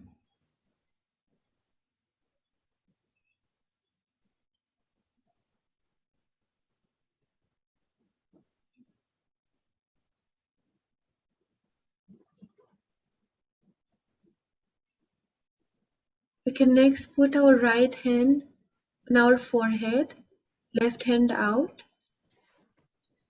We can bow our head and simply humble down.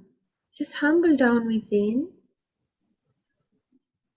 And here, this center gets constricted by thoughts again.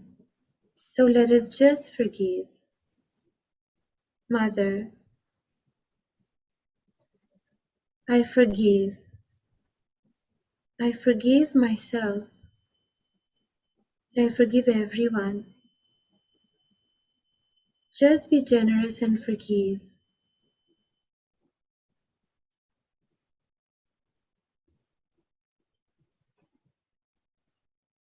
Mother, I forgive myself and I forgive everyone.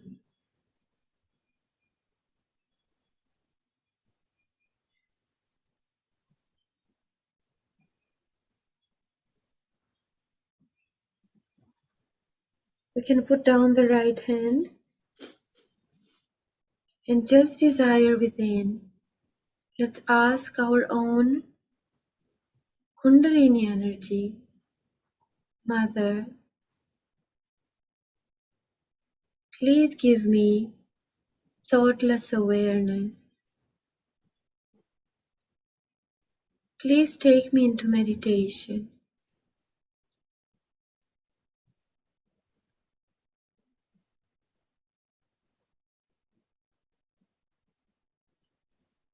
Let's have our attention within and on the top of our head and have the pure desire. Mother, please give me thoughtless awareness. Please take me into meditation.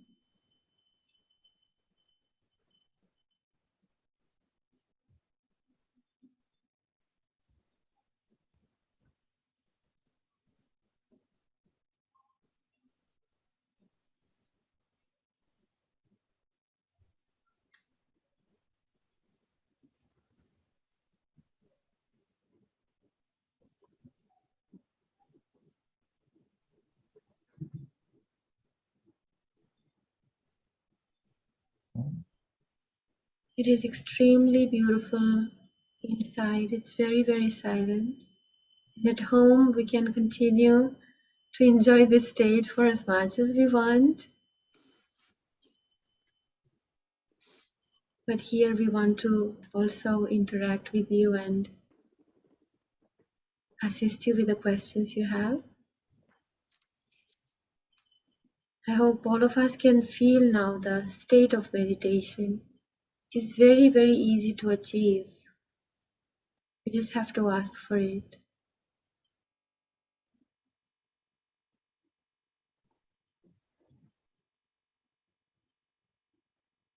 How are you feeling, Vivek?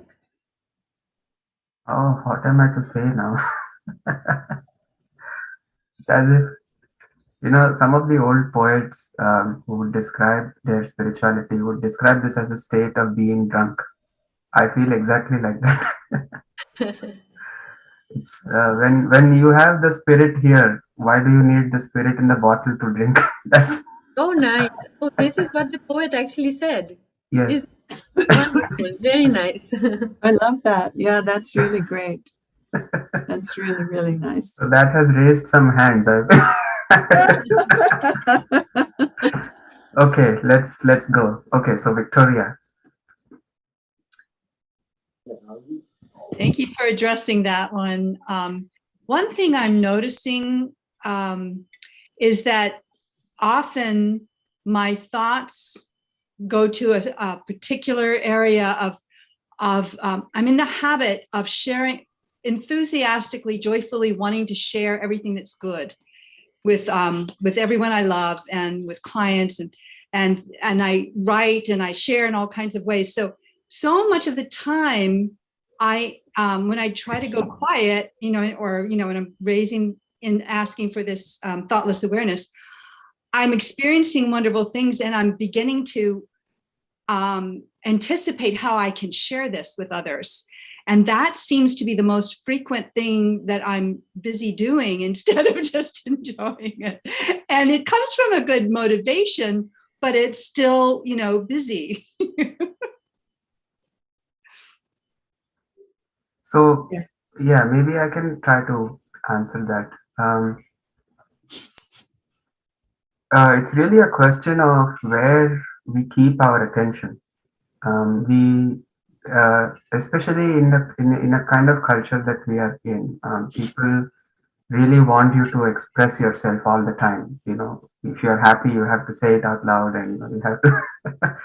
But most times that expression is really not needed, because when we are silent inside, the presence of that silence expresses itself more eloquently than any amount of words can do justice to it.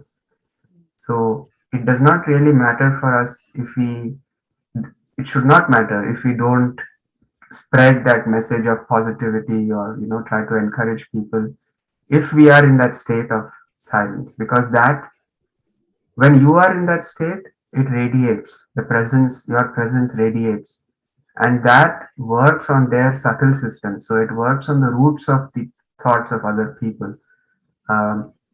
With our words and our thinking, maybe we can convince them on an external level, but once these vibrations start to flow from you to them, it convinces them on the deepest possible level. So even when you are talking to people, your clients, for example, if you could keep your attention on that state, on that thoughtless state, or on top of your head, or just ask that, let me be in that thoughtless state, that desire itself will have a positive effect on them.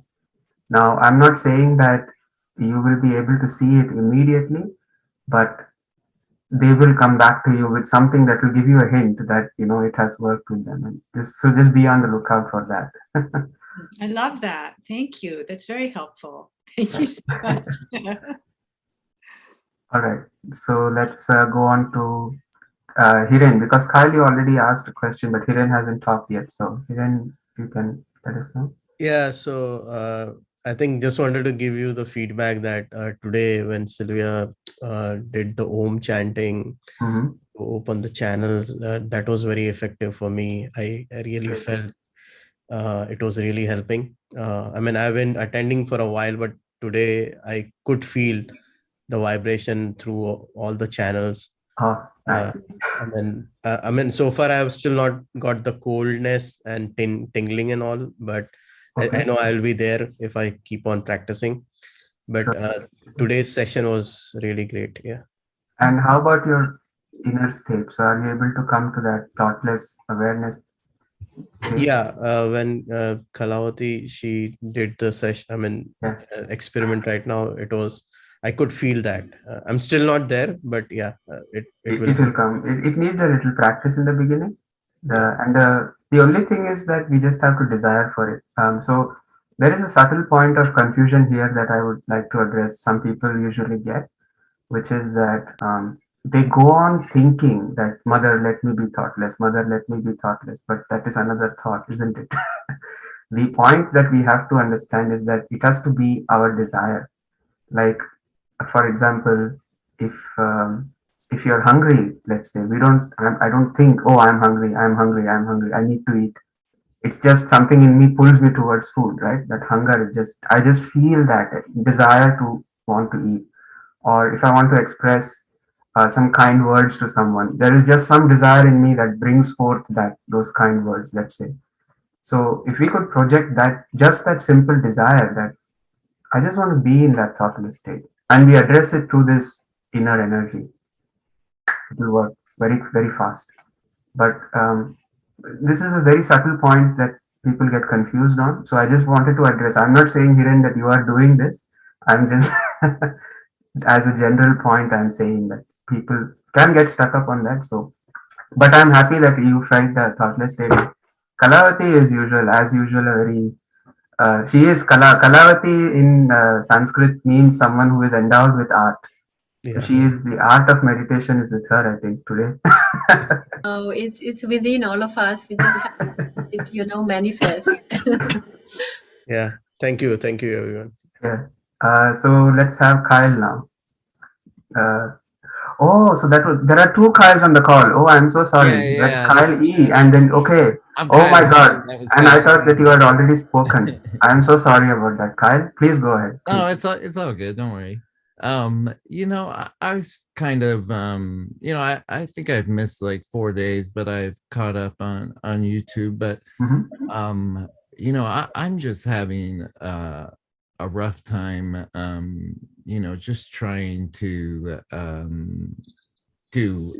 do anything here. I'm trying. That was good what you just said just now. That was kind of where I was getting at. It's just I have a ton of pain, chronic pain and everything, and I'm it's day 11 now, and I'm really trying to try my hardest. And I kind of felt like I was pushing myself too hard a few days ago, and I backed off and trying to just let it work. But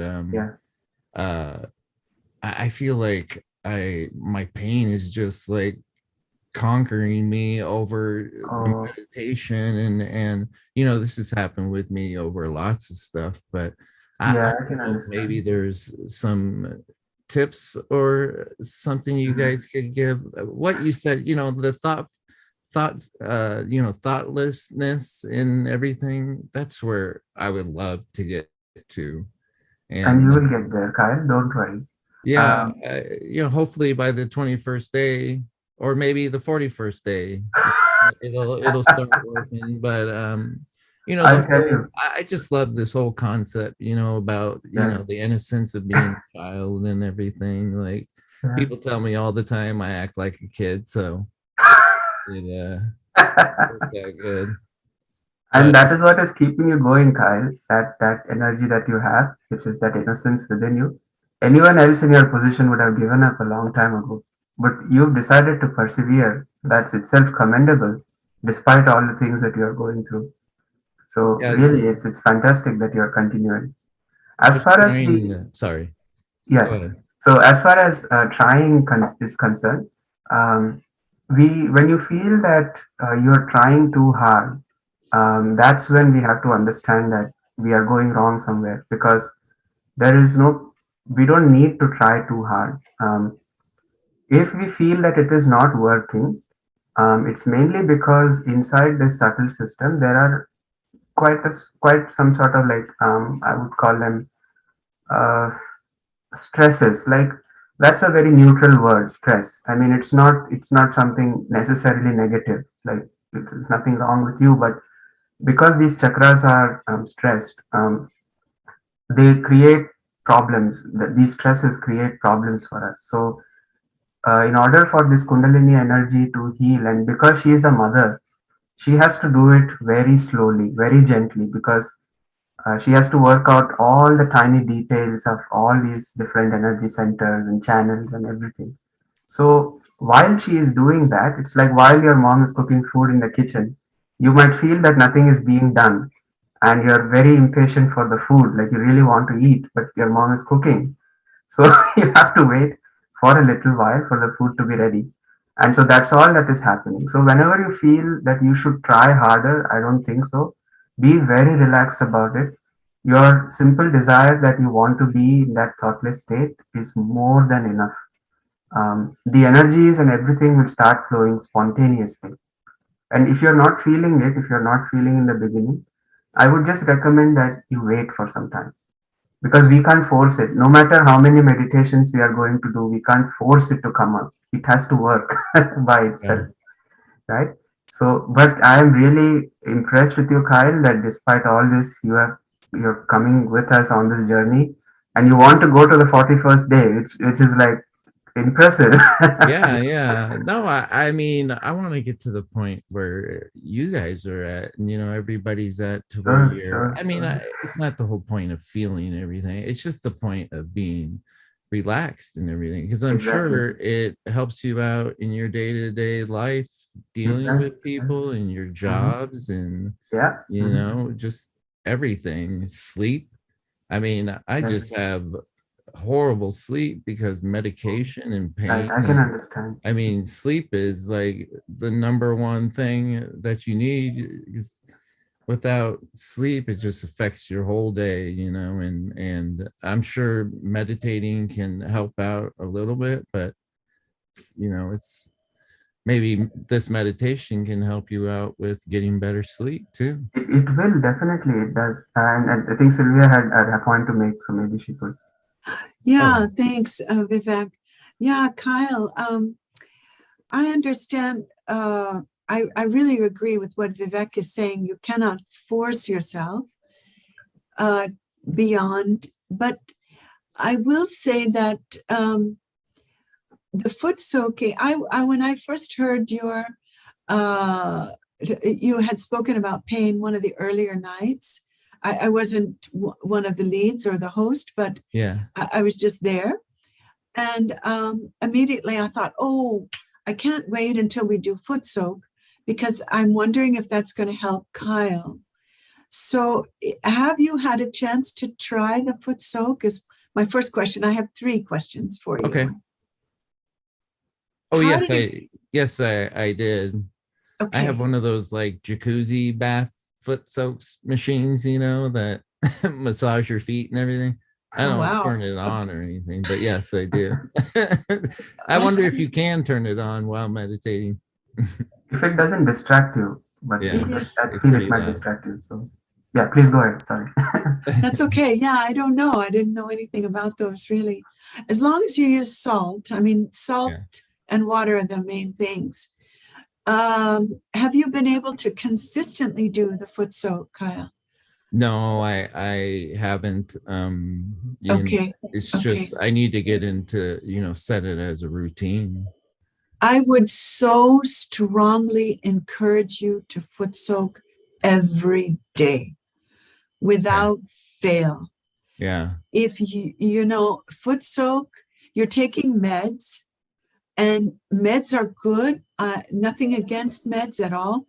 Modern medicine is like a miracle in many ways. Shri Mataji herself studied medicine and to become a doctor, and she believed in modern medicine. But the medicines, naturally, they have side effects, and they do make our livers hot. If the liver is hot, then the attention is wired up, and it's more difficult to sleep. So a cold foot soak, if you can stand it, I don't know, maybe you live in the frozen north. Right now it's cold where I am.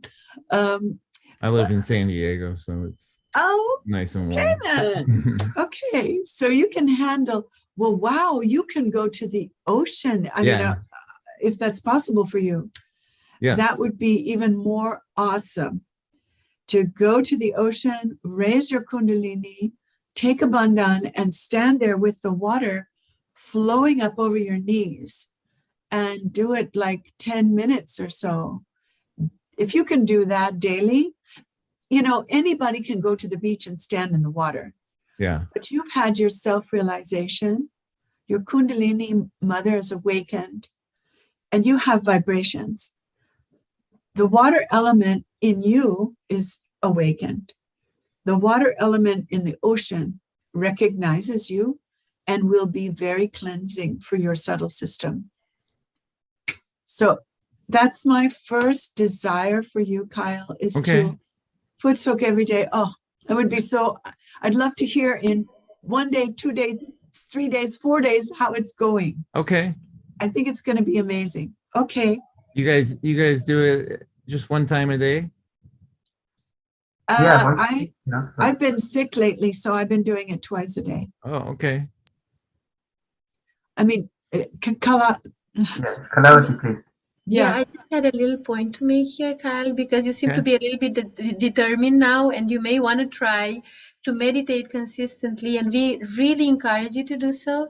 So I would just say that, try to also have the photograph of Shri Mataji, because the science behind this is that the photograph emits tremendous vibrations which help your kundalini raise even more, and the vibrations push out the negativities or the stress, as Vivek said it, right?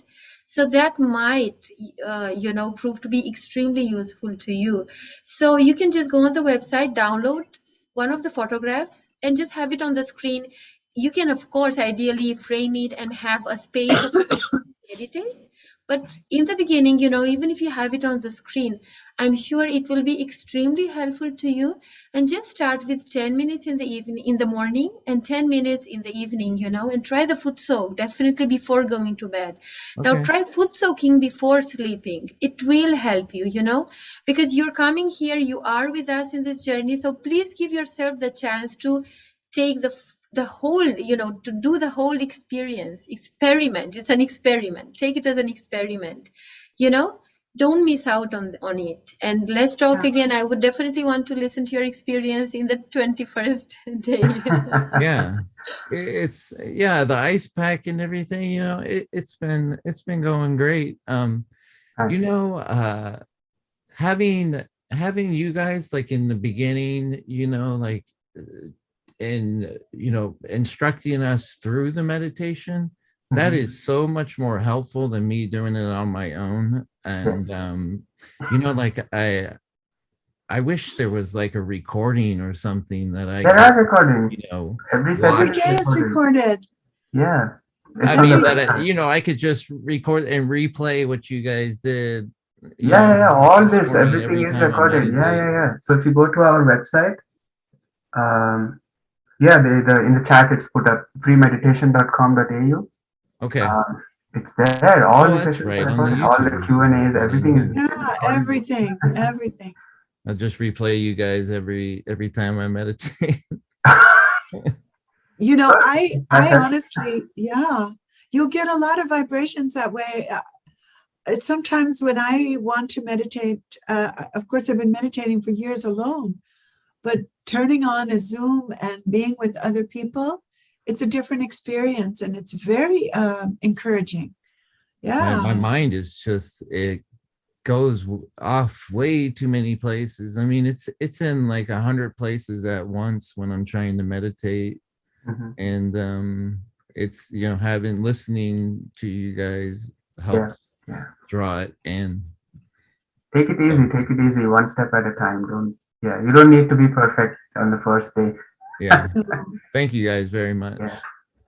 All right, so I think Larry's would be the last question for tonight. If you have other questions, please put it up in the chat. We can try to answer it there. All right, because it's getting a bit late. So Larry, please go ahead. Hello. Hi. So the question I have is, and I'm not exactly sure, but people that are in a marriage or partnership,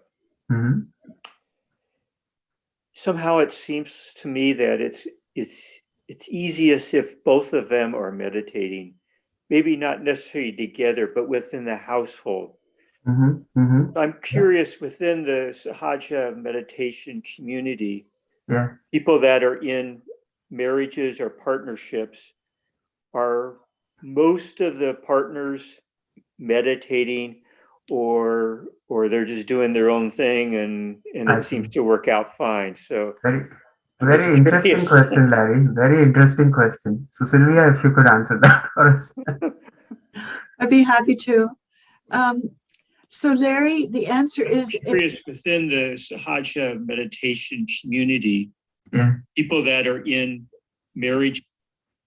Oh, I think the YouTube it's a replay. Someone is replaying it on YouTube, perhaps. So it's a double thing. Someone decided to check out the YouTube at the same time. So sorry, Sylvia, please go ahead. Okay.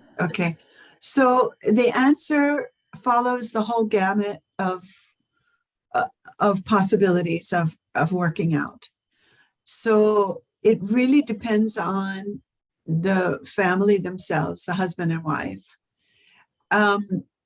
I've seen it break marriages up because people, one person is meditating and following their journey, and the other and making needed changes, that we can say, getting closer to their spirit, maybe becoming more genuine.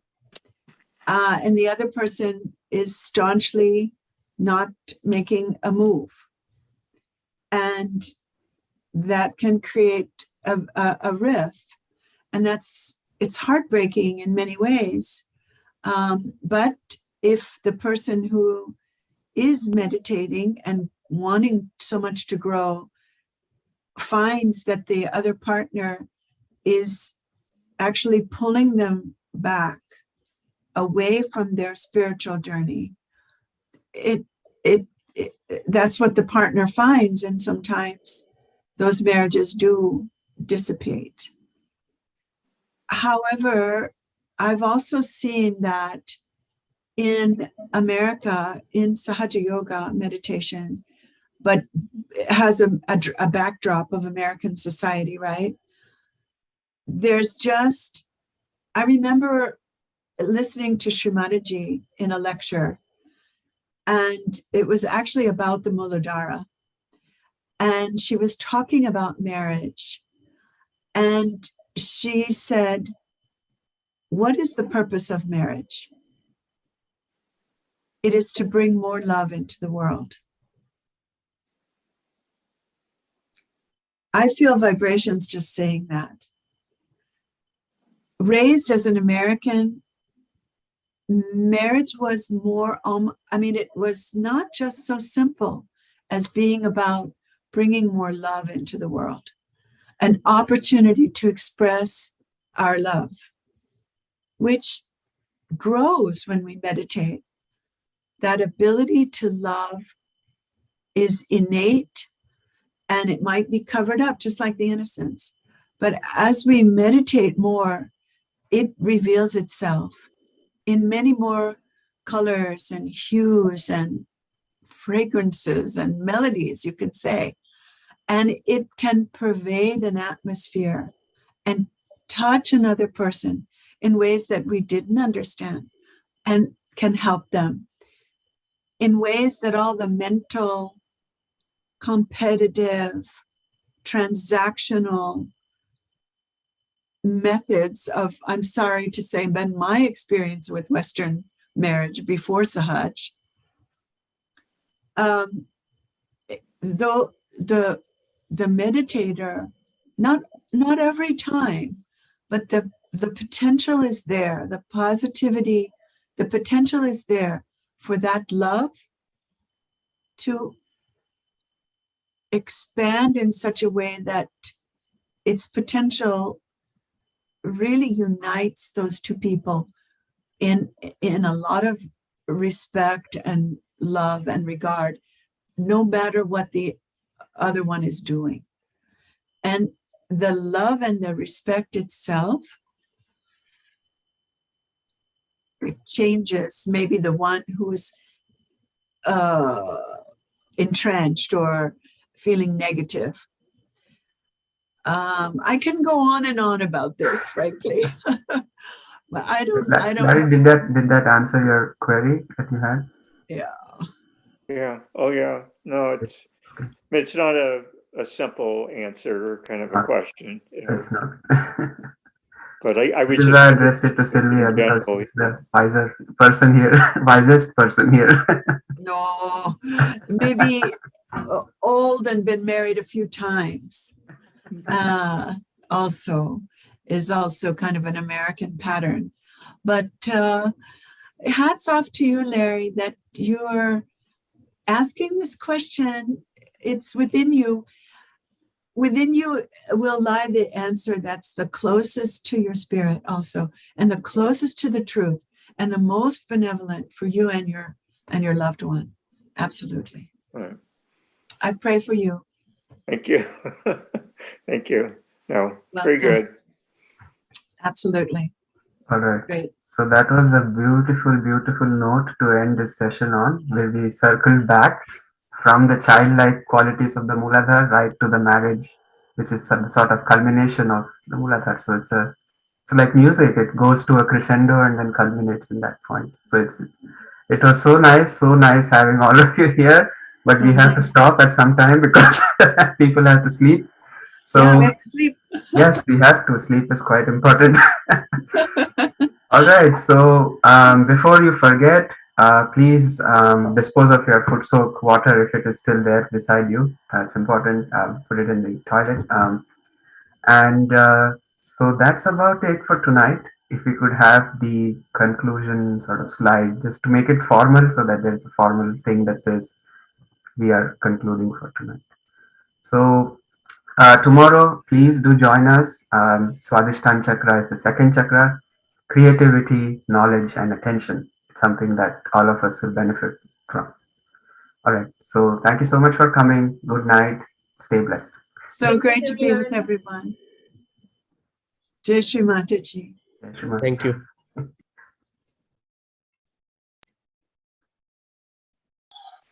Good night. Good night.